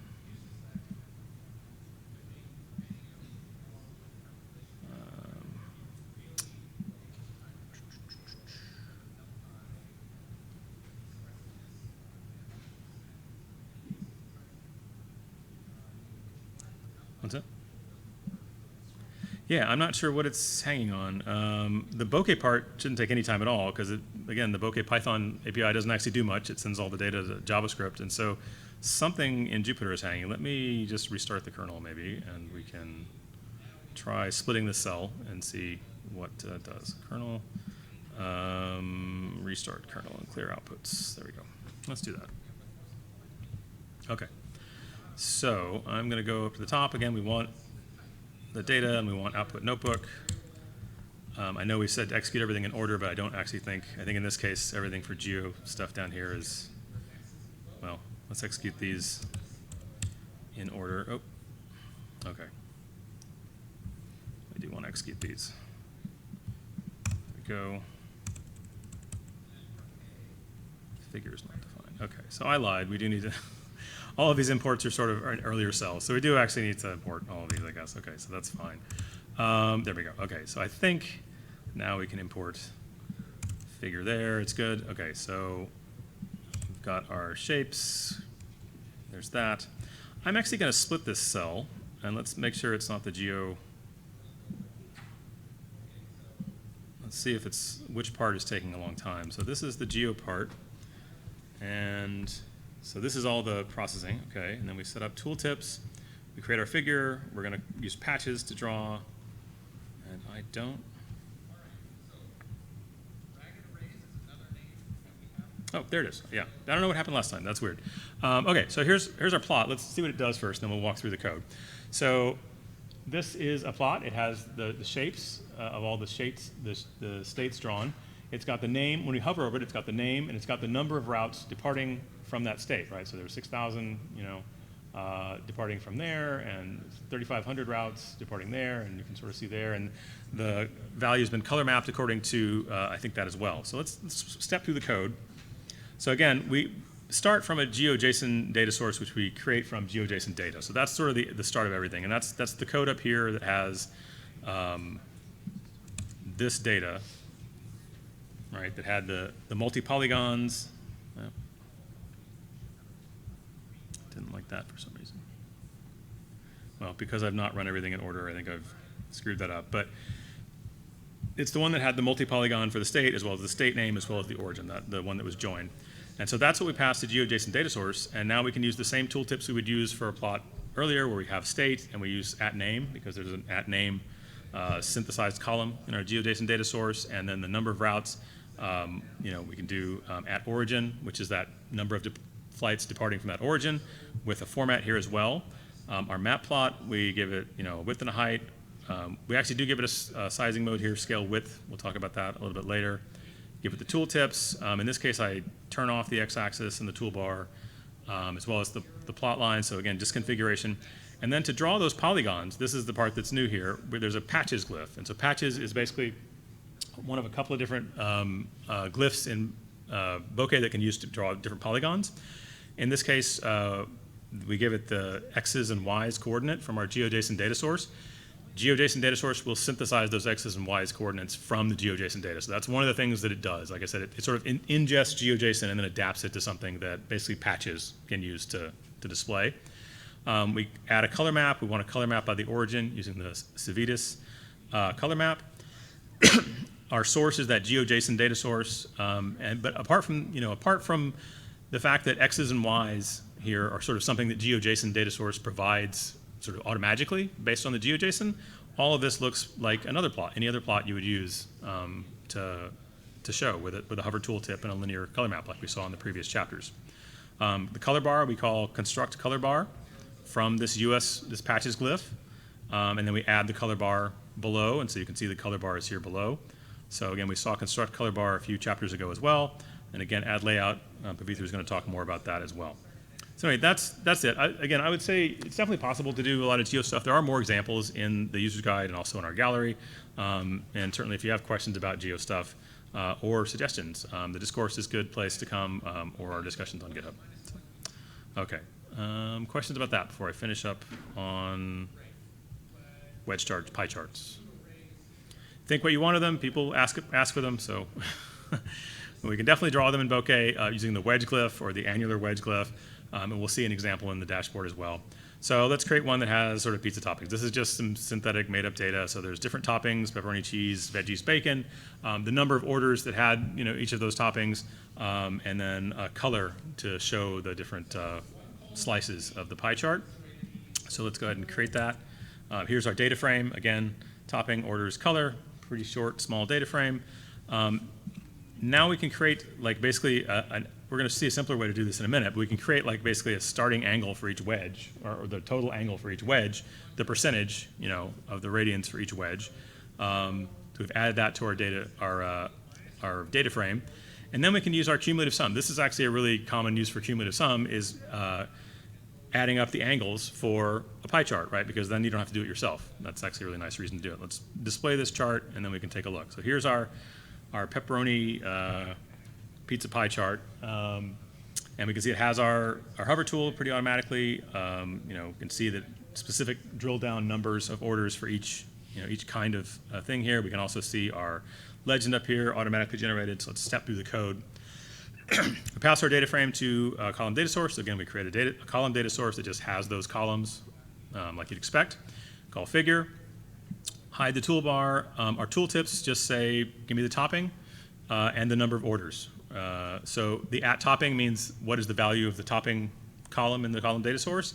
At orders means what is the value of the orders column in the column data source. And then this orders is just text, right? And you can see that here. So if we scroll down, you can see, I don't know why it doesn't want to scroll sometimes. There we go. Pepperoni, for that wedge, the value of the column data source is pepperoni, and the value of orders is 221, and then there's just text orders, right? Just the string orders. Maybe we could say is the number. Maybe that's a little bit more clear of orders, right? So we do that. 221 is the number of orders, right? So that's just the extra text in that format string. Okay, so we've added that. We've seen that again previously in our last chapter about adding tools and adding hover tools. So now let's define the pie chart. And we use a new glyph for this, the wedge chart, or the wedge glyph. And as you might expect, it just draws a wedge. You go to start angle and an end angle and a center sort of coordinate, and it draws a wedge, from that center coordinate. So we give it x equals 0 and y equals 1. I'm not sure why we picked y equals 1, but it doesn't really matter. So x equals 0 and y equals 1 is that spot right there. We're not actually showing the axes because we don't really care about them in this case. We give it a radius. So again, just 0.4 in data space. It doesn't really matter in this particular case because we really just want to see the pie chart. But here we give it start angle and end angle, and we give it the cumulative sum of angle. So for the start angle, we include 0 because we want to start at 0 angle. But for the end angle, we don't. And so that actually automatically computes the start and end angles for all of these different slices automatically using the cumulative sum transform that we saw earlier. Again, we can play around with the line width, like this is a pretty thick line width. Let's maybe do 2, and we can see it's a little bit less clunky there. But again, we can change all of our standard options for the legend, or the appearance or anything like that as well. All right, so in this case, one thing, to know we passed our pizza data as our data source. And again, I just turned off things like the axis and the line color just to make it, all we really wanted was this pie chart. And it doesn't really matter what the axis is for a pie chart, right? Typically. Okay. Similarly, donut chart seems to be popular in a lot of dashboards these days. It's basically a pie chart, but it uses an annular wedge glyph. So there's a very similar glyph. I'm not going to go through this in too much detail, called annular wedge. It takes the same kind of parameters, an x and y sort of center position. But now, in addition to the start and end angle, it takes an inner and outer radius. So not just a single radius, but an inner and outer radius. And so you can get exactly like you would expect. Here's the inner radius, and then up here is the outer radius, and it just draws these wedges. You could have a column in your column data source that has radiuses. If you wanted each of these to have a different inner and outer radius, you could certainly do that, right? So that's not a problem at all. But I'm not going to go through that in too much detail because we're running up on time. But let's take a look at the chart from the tutorial. I think is the last thing here. And so we're going to get this data frame from our data. This is top carriers, right? So here's our carrier name, number of passengers. We've already pre-computed the angles or the percentage of the circle that we want each one to show based on their percentage of passengers. And we've defined a color for them as well. just used RGBA hex color strings for that. So then we can add tooltips, as we've done before. Again, this is the tabular form of tooltips where there's just a label on the left and some format on the right. In this case, we say carrier. We want to see the unique carrier name, and then passengers, and we do the formatted value from the passengers column for that glyph. We make a data frame out of that, or a column data source out of that data frame. And now we call figure. Again, we want to configure this a little bit, add our tooltips to it as well. And again, we call annular wedge. So again, this is to create that sort of donut chart, give it an origin. In this case, the origin is not so important. It's just a place to reference. We give it inner and outer radius. Again, we use the cumulative sum function to add the angles for each wedge together, so that we don't have to do it ourselves, and that happens in the browser. We can configure the colors and the other visuals, and then we show it, and that's this plot here. And again, we have our hover tool that we added. Again, it just references the column data source, so it shows the carrier, and whichever specific instance of the annular wedge I'm hovered over, it looks into the column data source and it finds the values for that row, basically. This is the one for American Airlines with that many passengers. This is the one for Delta with that many passengers, and it displays it in our tooltip. And then we've also got a nice, nice legend over here on the side. Cool, and that was created. Yeah, so we haven't talked about this either. We've seen legend label, where we can get a single representation of a glyph in the legend.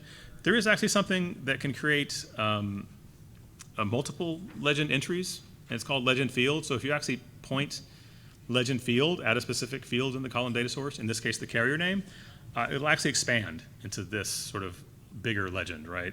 This happens on the browser. The reason this is a little tricky is because this happens on the browser as well, and so you can't really update it after the fact, which field you want to show. So it's useful in some cases, but maybe not always useful in every case. So that's one thing I mentioned. There's lots of docs around that in the user's guide on the chapter for annotations and legends. So anyway, that's there. And then the last thing, this is actually an aside. Sorry, 2 more sections. The subplots are very new. I'm going to run through this really quickly.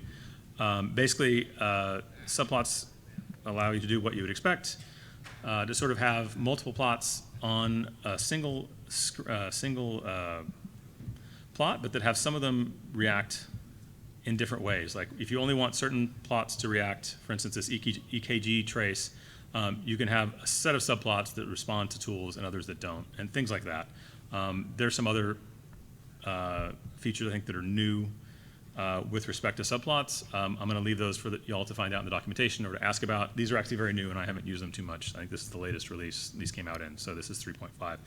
So if you actually have 3.42 installed, if you weren't able to get 3.5 installed on Nabari, then this example specifically may not work for you. But yeah, so this was just released. Anyway, this was also grant work. This was some grant funding that was for biomedical research and features for that. And so this came directly out of that from researchers talking about features that they needed to support, data visualization for biomedical research. And so this subplots work came out of that.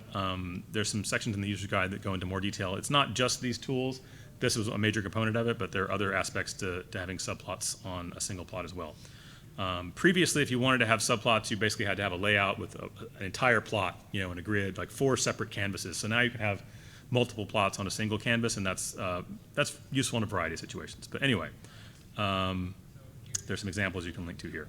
All right, last thing, I know there was someone who asked about contour plots. Again, this is sort of an aside. It's not really part of our dashboard, but it's useful, I think, to the folks here in a lot of cases. So we do support contour plots. Let's create some data. We're going to use NumPy mesh grid and create the z-coordinate based on that. So this is just some function we've defined, exponential function. We're going to create a figure. We're going to define some levels. And then we call p.contour. So there's not a lot of functions like this in Bokeh, but there are a couple that are sort of high level, right? Like this takes data, and it actually has to generate and do some data processing. By and large, Bokeh doesn't do much data processing, right? You give it the data, and it shows exactly what you give it. In this case, it has to do a little processing because it has to determine the contour levels, and it actually uses a separate library that another Bokeh core contributor has written. He actually wrote the contour library for Matplotlib as well, and so it uses that library to generate these contour levels. And so we do a little bit of data processing because otherwise it's kind of a lot of work to do. But again, we can call construct color bar to easily construct a color bar from this renderer. We can tell fill colors. We can just give it the name of a color map that we want to use for fill colors, and it'll automatically apply those to the different levels. And then we add the color bar here to the right, and this is our contour. So there's a couple of different contour examples in both the topic guide, but also in the gallery. So if you go to topic guides here, you can see there's that contour example we just saw. Here's another one. Sort of shows you can have different, dash lines for negative contours and solid lines for regular contours, or you can do other stuff as well. So anyway, those are a lot of examples in the gallery. Also in the user's guide, just wanted to make you aware that's a possibility and something you can investigate further. With that, though, I think I will turn things over to Pavitra to round us out and finish developing the dashboard and the remaining chapters.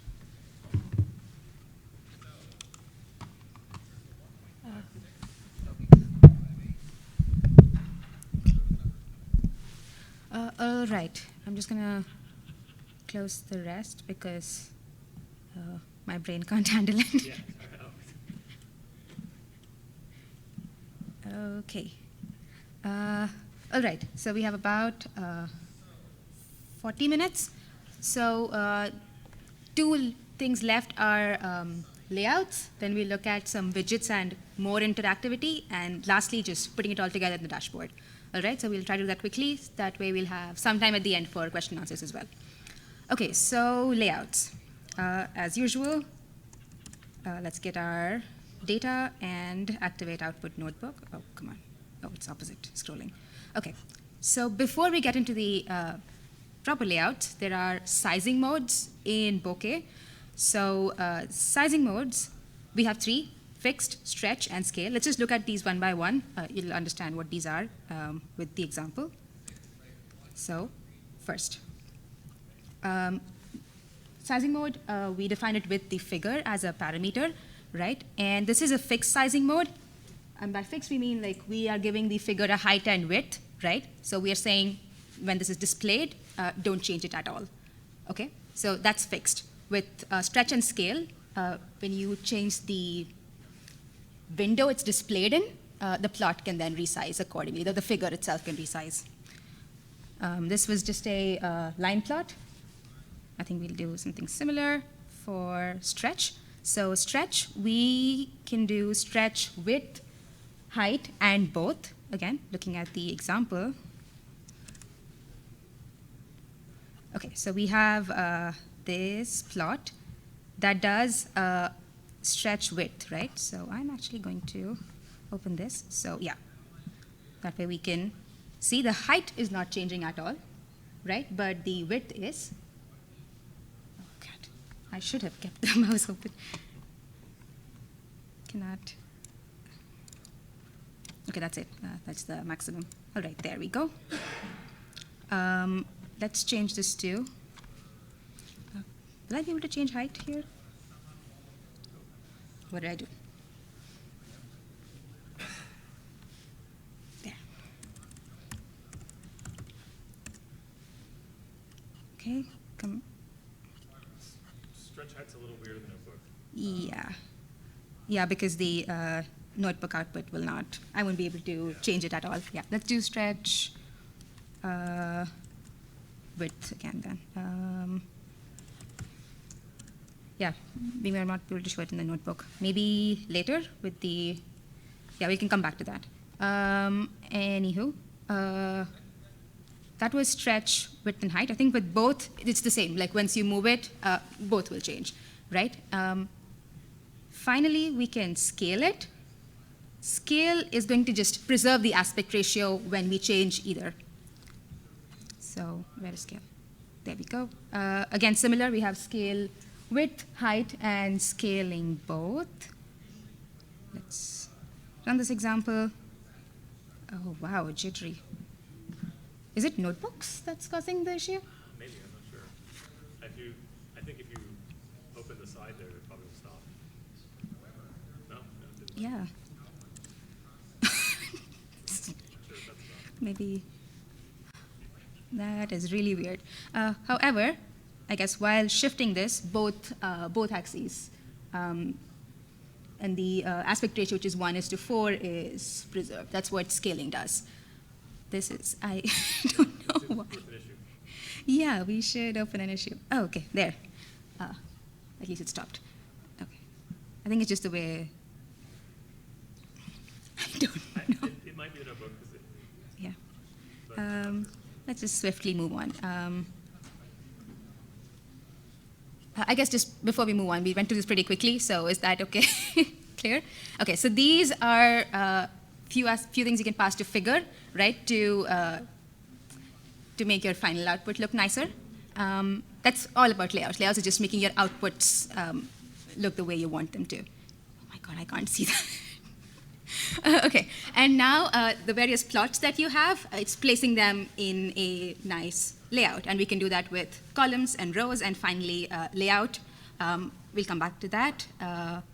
So columns is, Bokeh.layouts is where we import all of our layout functions. And here we create we are creating two plots. One is a line, another is a scatter plot, and then we want them in a column layout. So we are passing them as a list into column, and then we'll show the layout at the end. Here we should have two columns. So, all right. Similarly, with row, we'll see them side by side. Let's do the same. Oh, actually, stretch width. So now we can combine these layout operations with the sizing modes to have slightly different views of things. So these are now, because it's stretch width, they're spanning the entire viewport width. Okay, did we have a place where we show row as well? Oh, here, yeah. Let's uncomment this and comment that. There. Here we go. That would be a row layout. And similarly, we can have sizing modes here as well. Did we change it? Yeah, here we use column. Okay, so rows and columns, we can mix and match with the sizing modes. And finally, layout.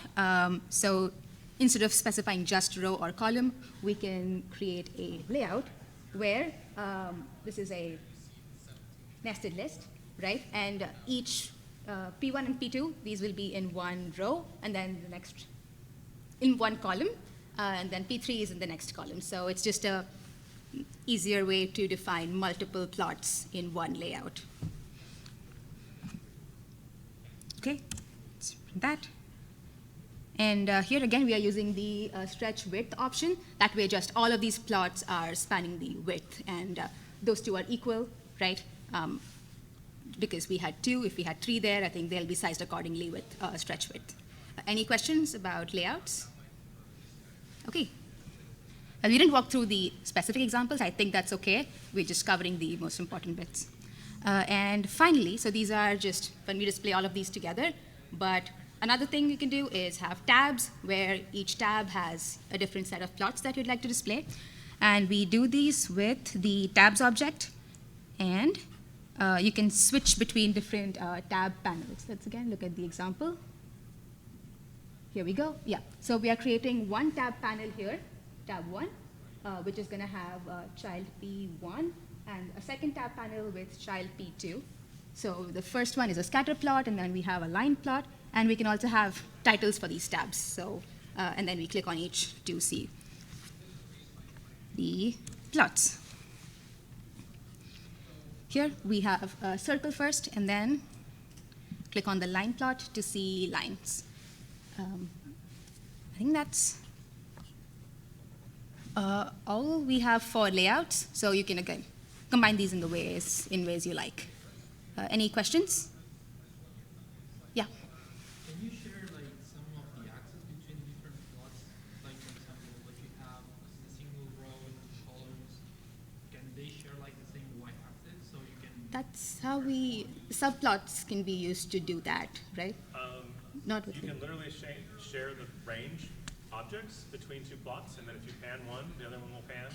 So if you set the x range of your second plot to be p1.xrange, they'll literally share the range object, and then if either one of them is updated, the other one will update. Where is? Okay.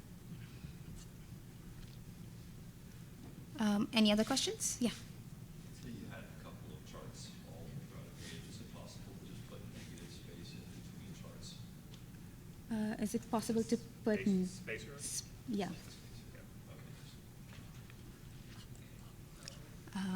Any other questions? Okay.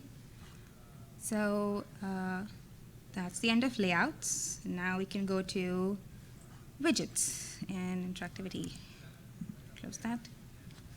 As usual, loading our data.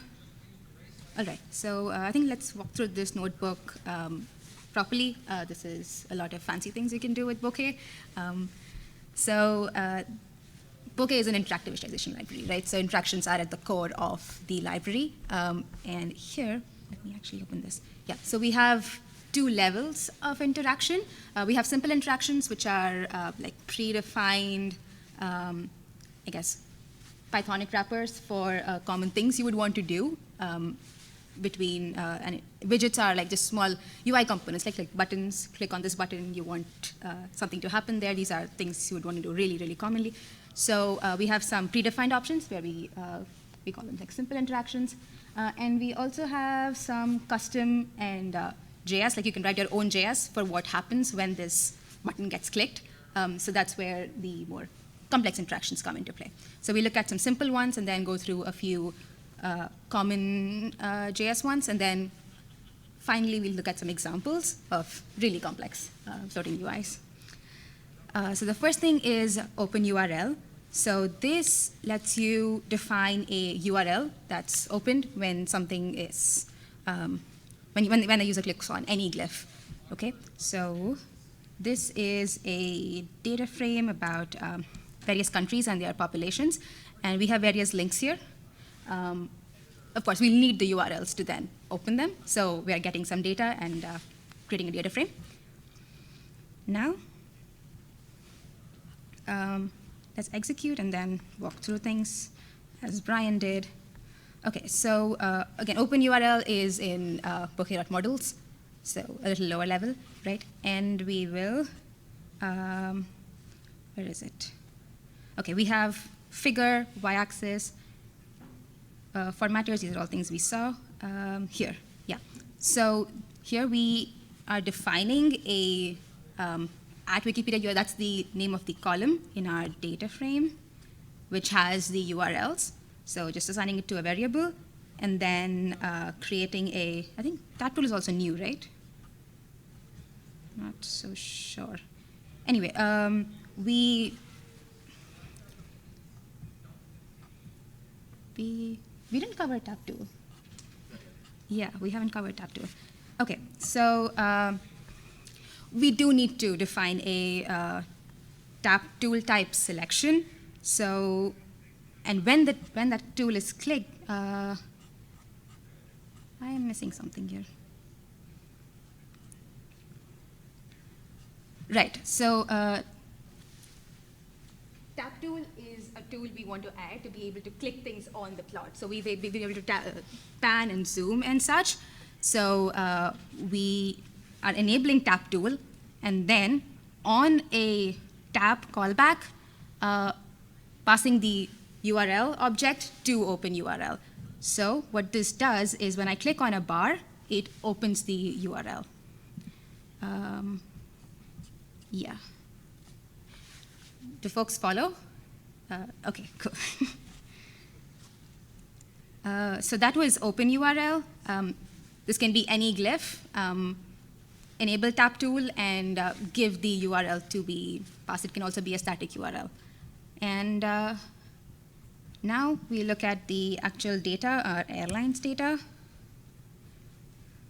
And here, the URL, which is a string, can we have at unique carrier, which is the name of the data frame. So this is a string formatting, and the right carrier will be, I think Bokeh will do that, and then we'll have the full URL to open. Okay.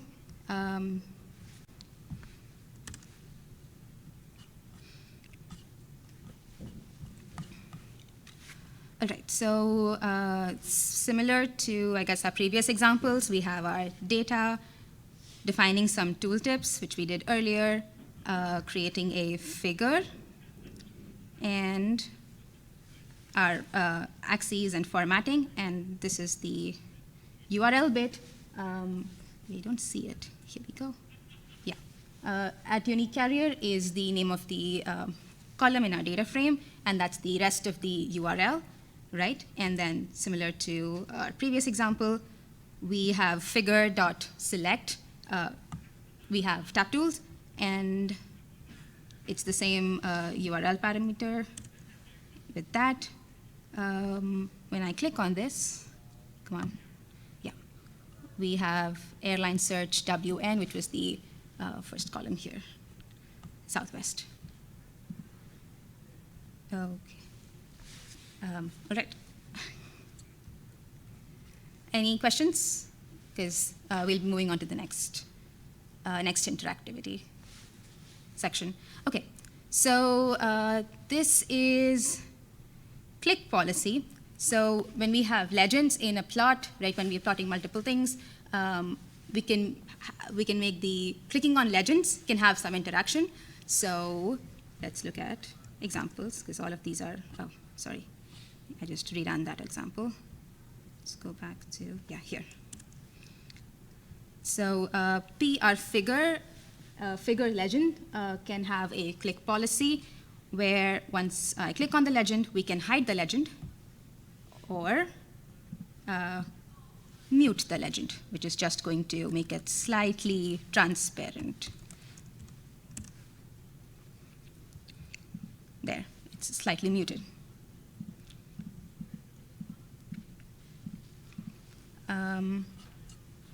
Again, these are just simpler interactions.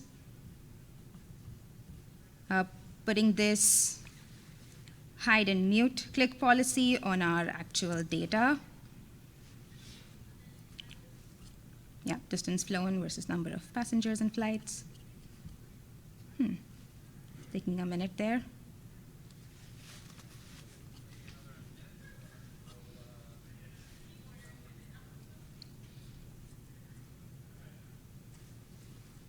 This shouldn't take a while.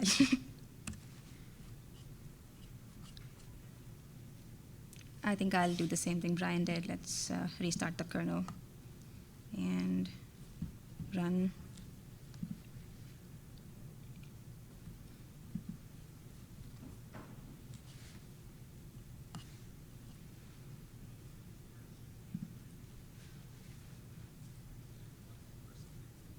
Okay, so we did that. Yeah, this is the one we need.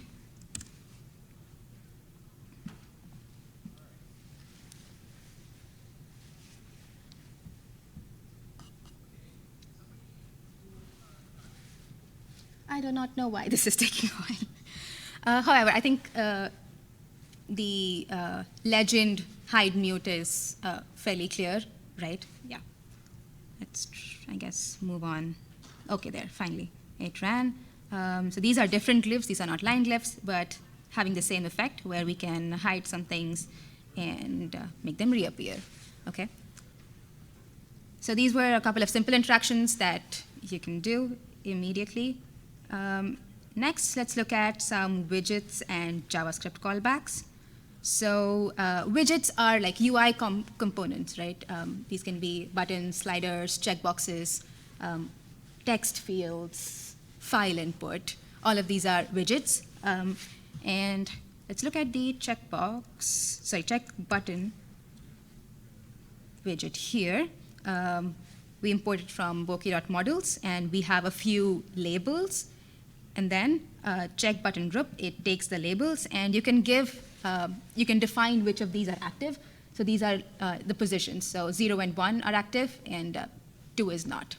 So option 3 is not active. By default, that is. Okay, so this is one widget that lets us add more interactivity to our Bokeh plots. And yeah, every widget is going to have a little bit of like its own custom parameters because every widget is different in how it operates. So for instance, a slider will have start and value step. There we go. So starts at 0, ends at 10, and it's like moving at a 0.1 step between values. And paragraph and div, these are more only output widgets. So we can define a div. These are like HTML elements, right? An HTML div with paragraphs and heading number 2s and backgrounds and such. So all of this is just HTML and being displayed. And this is, yeah, after that we have, bringing it into, I guess widgets, and especially these output-only widgets are most useful when you have a dashboard and a layout. So you add this information to some existing plots, right? So that's what we show in this example here. So we have a little bit of information about sine and cosine waves, and then show the plots in a layout. And these are going to fit into our layouts just as we defined them earlier with plots. Okay, so coming to callback. So this is how we link various pieces, different plots or widgets and plots within Bokeh and within the output. So we look at 3 predefined callbacks, and then we look at custom callbacks. So the 3 predefined ones are JS linking, a JS link, which is going to link 2 plots. First, we'll see that. Rather, 2 objects. So here we'll be linking slider and circle. So it's a slider widget with a scatter plot. The important bit here is this. This is where we're defining the JS link and how we are making this interaction happen. So this is our source. So this is the what we call JS link on, like that's the source, and then the second one that's going to be affected. So based on the slider values, we want to change the circle glyph. That's what we are defining here. And this is going to take 3 parameters, right? Do we have them listed here? Yeah, we do, there. Yeah, so value is the property to read from the source object. Then we have the thing to affect, which is the circle glyph, and we are going to affect circle glyph's size. So those are the 3 elements that are being affected and joined here. And we can see that once I move it, the sizes are changing. Okay? Any questions? Okay, because the other 2 are going to just build on top of this a little bit. So like we have JS link. Okay. You want to add something, Brian? Okay. We have JS on event, so doing something on an action, on a button click in this case. So here we also need a set value. So what we want to do here is on button click, we want to change the value of the button from foo, which is the initial value, to bar. So we define a set value object. First, let's define a button, which is a widget, a button widget, with the label foo, and it's going to have the primary CSS. It will be like blue. Let's actually run this. Yeah, that's foo. That's the original button over here. Then we are defining an action.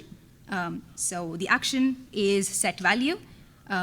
So button, which is the first, similar to, I guess, JS a little bit, the JS link a little bit. The button label is what we want to change to bar. So first 2 are defining the object, what we want to change, and then what we want to change it to. And finally, we create the event. Here we take button click, which is, I think we have specific, like button has a button click. I think the other ones will have something different that we can act upon. And we want to do the set value action on it. So that's JS on event. And here, if I click foo, it will then change it to bar. That's the interaction. Okay, this is just going into what we just talked in writing. Finally, yeah, so we had JS on event. Oh, yeah. So we can also have some, we use set value, which is a predefined-ish action, right? But it's also behind the scenes a custom JS defined to do that action. But you can do anything else. So custom JS is how you can do or run any JavaScript code on that event. Here, we are going to create an alert with you can click the button. So let's do that again. And if I click this button, we see an alert triggered by JavaScript. Okay.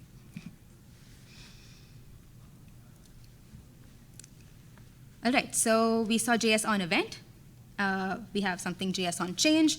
So this is a little more, I guess, progressive, right? Anytime like a slider value changes, do something. So this is not just one action, like on-off situation. It's more gradual. So here, let's run this example. OK. This is the key. So we have defined a slider, up the power slider there. It has a start and end value. And on slider provides a value, like that's something slider, I guess. What is it called? Exposes. It'll be different for other widgets. And we are going to, on change, call this custom JS callback. This is all like JavaScript code, so we'll just walk through these one by one. So this dot value, this is how we can access the current value on the slider in the custom callback. And then source.data.x is our column data source, data x. So we are trying to access the values in our original data frame. We are creating a y, which is a power x power y function based on our x values. And we are updating the data again, just source.data, column data source, with these new values. So there. Based on x, based on the power, our line is changing. Questions, comments? All good? Okay.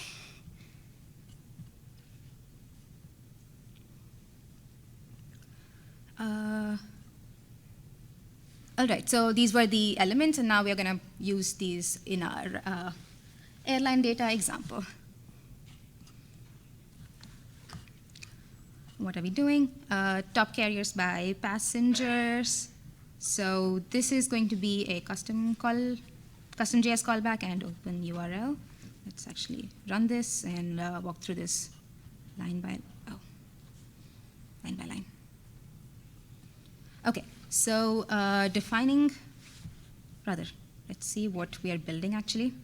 So we are going to change the number of airlines being displayed with a slider, and everything else was it's similar to our previous examples. So we won't walk through that too much. Yeah, let's start from here.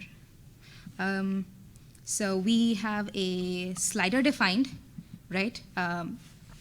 Number of airlines, that is 1 to 25, and the current value that it should, that it starts at, and giving it a title. Let me run this again. Just a second. Yeah. Creating a callback here. Oh yeah, we never discussed arguments actually. So where is arguments? I thought we had it here. Okay. Arguments are how I guess we can make the most of custom JS. So let's close this so that we can read the whole thing. Yeah. This dictionary of arguments can be accessed by the JavaScript code that we define here in the code section. So here we are giving two arguments, the largest carrier plot and carriers. So largest carriers are I should just go through this one by one, right? Largest carrier plot is our figure, and our carriers are the unique carrier name in the data frame. So we can access these with these arguments in JavaScript, that is. So in our JavaScript code, we are updating the text, the title text, and the X range factors based on the data frame values. Okay. And on change, so on the slider change, we want to implement this custom JS. Okay. I think this is like getting confusing. I'll just walk through this example from top down. Okay, so we have tooltips, source, creating a figure, and the range here is what we have to change. Okay, so that's why X range is going to be used again. Title, height, all of these are normal. Now, X range V bar are our bar plots. We have X and top, nothing to change there. We just need to make sure these are defined for all of the values. These are formatting the X grid and axis items. So nothing changing here that much. We are defining an open URL callback. This is the very first thing we saw. So when we click on the bars, the corresponding URL at the IATA.org website should open. And then we define our slider, which has start and end, and a value, which is, I guess, the total number of our, I am losing my, what does slider value do again? It's the current value. Is the current value, right? Yeah. So our initial values are 10, which is what our initial value here needs to be. Yeah. And then our custom callback, where we use arguments to define figure and carriers. So we need to change carriers. Why are we? Carrier is just the full list because it's passed in the original full list, and then slice just uses the value that's truncated. And then it sets the Right. Okay. Right. Okay. This is the entire list. Correct. I was thinking this is the yeah. So carriers is the entire data frame list, and what we are doing is this dot value is the current value of the slider. So we are slicing from 0 to current value of the slider needs to be the final X range factors. Yeah. So that is the event that we'll call. So I guess, yeah, then it works. Yeah. Any questions? Yeah. So your JavaScript code is playing with whatever that data got sent. So basically, if you implemented some JavaScript code that deletes data, your data on the web would be not reflecting the same data that you had on your Python code, right? If I make myself clear. Could you repeat that? Yeah, I don't think I. I don't know. You have a data set Mhm. on the Python side. You implement this custom JavaScript callback that does some cleanup under a certain operation. Yep. All that cleanup is taking place in the web browser, really, right? Because it's where the data got sent. But your Python object really still has the same data as you originally sent. Yeah. I don't think there's. So that's like what the Bokeh server would be for. Would be like you make a Yeah. change in the make a change in the web to affect the Python objects. Yeah, my point is, if you just reload the entire pub, you will have all your data back again. Yes. Yes. You have this. If you reload it, you'll get the same page you started with. Okay. Yeah, even like rerunning the cell will put you back to like a 10, even though you changed it. So none of that is actually carried back. Yeah. And we can also see that the open URL works. Finally, this is more showcasey and actually new floating interfaces. So where is it? Yeah. So we can create plots in a pop-up window with more custom events. So we have an open dialog and a closed dialog. So opening this will create a, yeah, it's popping up into a different window, right? Then we have another example of, this was, yeah, selecting ranges. So, oh, here's the example. Here, I've selected something, and if I right-click, I can do some actions to change things. So if I, okay, there, delete those objects. So yeah. And last showcase is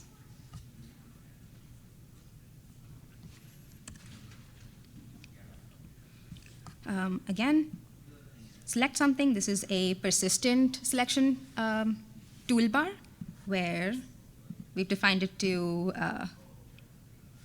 for the ability to recolor these selected regions. Okay, so and all of these are, I guess, implemented with JS and custom JS callbacks. So that's why these are part of the showcase here. All right, I think that's pretty much the end of all the Bokeh topics and concepts that we are covering. After this, we have a demo dashboard. How much time do we have left? Okay. Oh my God, okay. So all of the plots here, this is all just building the very final layout and dashboard that we saw at the very beginning. So instead of going through all the cells here, we'll just jump to the various things we are building. So let's start with a header. We are using the div widget to set a header, and here spanning the entire width, right? This is just gonna display the source of the data. And then the first plot that we have is the biggest carriers bar chart. Let's look at the full code, and so that's the bar chart, the one we just did, where we change number of airlines displayed. Then the second plot is development of passengers. Going to the full code again, quickly looking at everything. So these were the ones where we hide and show interactions. And then distance flown and number of passengers, a scatter plot, going to the full code again here.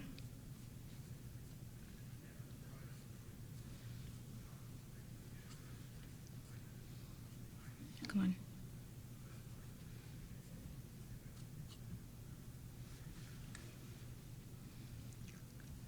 Oh well, this is taking a bit. Very sporadic how that happens. Anyway, and the I guess second last one is a map that Ryan built with the GeoPandas and our GeoJSON data source.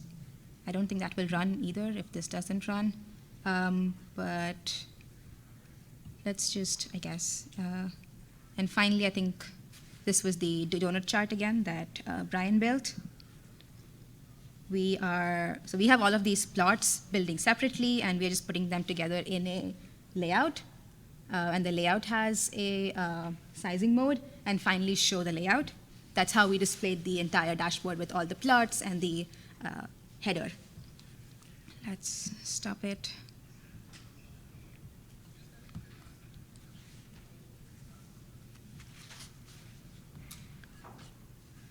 This may take a bit actually with the number of, okay, there, number of things being run.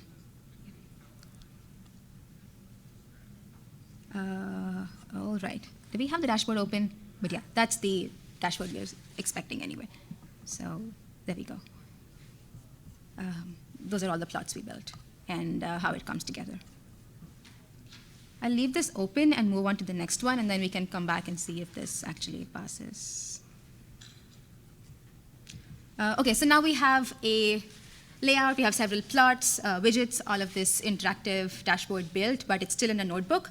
How do we move it to other places? That's where exporting comes in. So there are a few things we can do here. First is exporting it to an HTML file. For that, we use an output file function, which takes a file name, title for that file. This will create an HTML file. So HTML files have a title that's displayed in the browser tab, right? So this is a basic line plot where instead of output notebook, we do output file and provide a file name and a title for the file. So similar to our previous ones, we did show P. Here we do save. That way it's now going to get exported into an HTML file.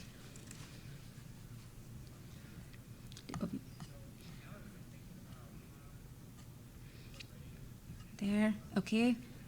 Custom file here. Let's trust this HTML. There, that's an HTML file with the plot.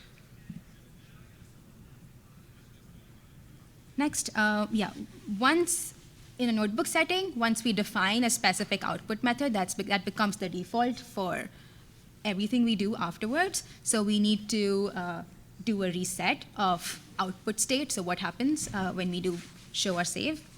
So that's what reset output does. This is required only in the notebook setting. You wouldn't actually use it in a Python file. So we're going back to notebooks because now we want to export into images, so PNG and SVG files. Okay. There we go.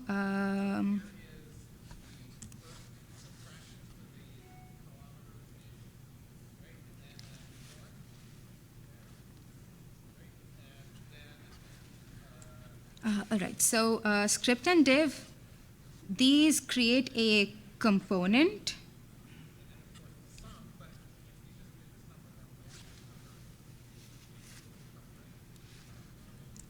So components to include in Jinja templates. I actually did not realize we also had this. Okay, so that's the script and div, I guess, yeah. Before we go on to images, we have just a couple of sections if you do want to include these in Jinja templates for your web applications. You can do that. These create both the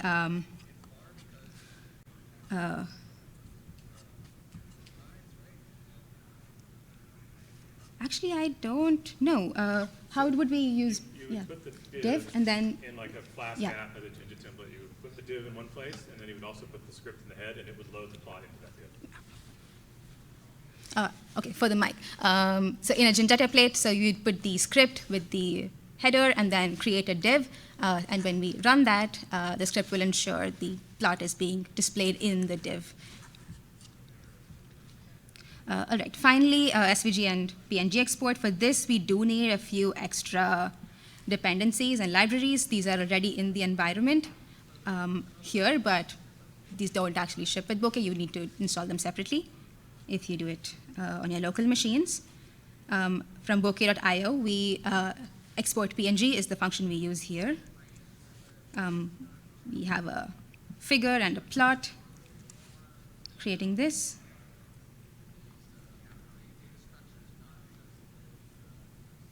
Okay, so we should have a plot.png. Yeah, so that's an image, right? So yeah, that's our plot image, and yeah, we're just displaying this in the notebook. Yeah, that's it. So for SVG, we use the export SVG option, and we should have one.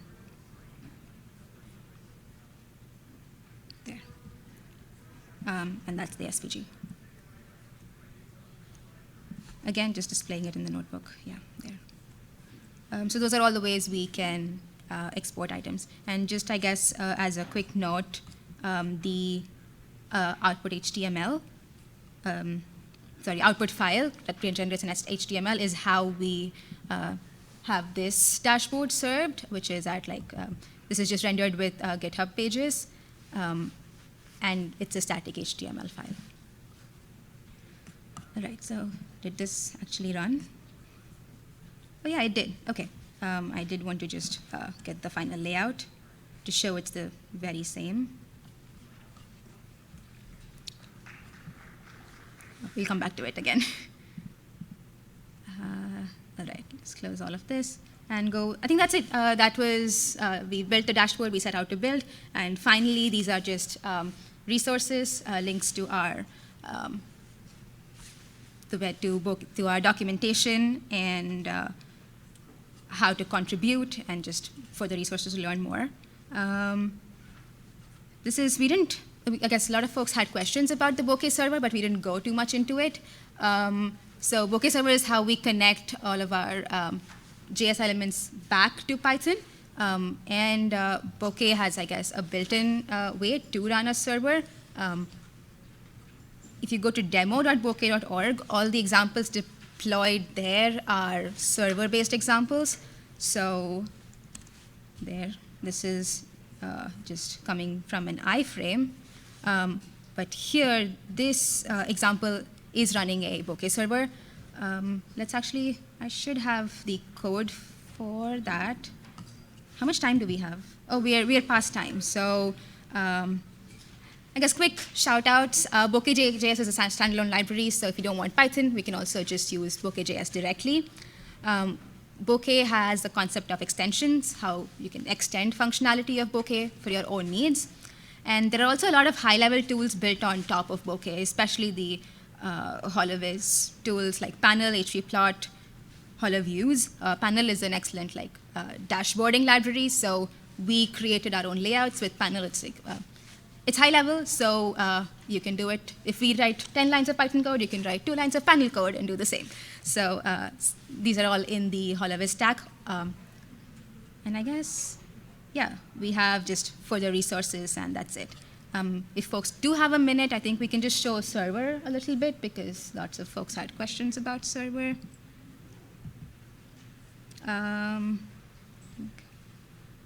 Where is, yeah.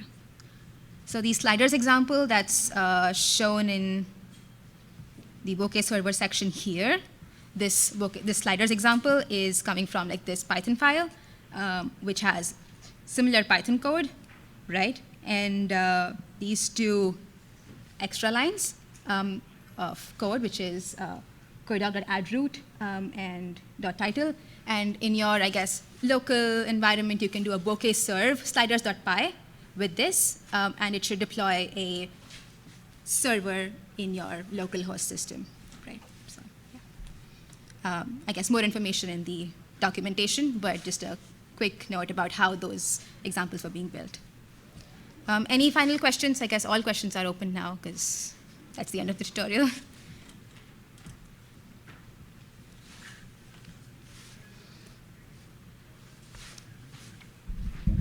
So yeah, it looks like no questions directly here. I'd say we'll be around here for a few more minutes. Thanks, everybody. It's been a long session, lots of stuff to cover. Just keep those notebooks with you. There's lots of links, lots of additional stuff in there. And then we're looking forward to hearing from you on our Discourse, Slack, wherever. Or if you have the time, just hang around. We'll be here, answer some more questions. Looking forward to staying in touch. Thanks, everybody. We have some Bokeh stickers if you want. Yeah.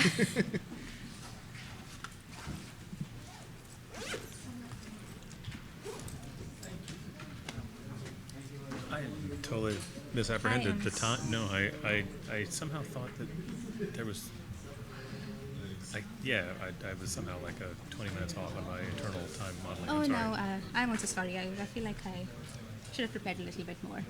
Well, no, it was just, there was way less time than yours. Thanks. That was great. So I was especially interested in the geo stuff. So I actually I'm doing a tutorial tomorrow on on census data. Okay. So basically, the census has this REST API that's miserable, and so I'm talking about like a Python client that actually makes it useful. But just in the break, I put together a little kind of hack the two together.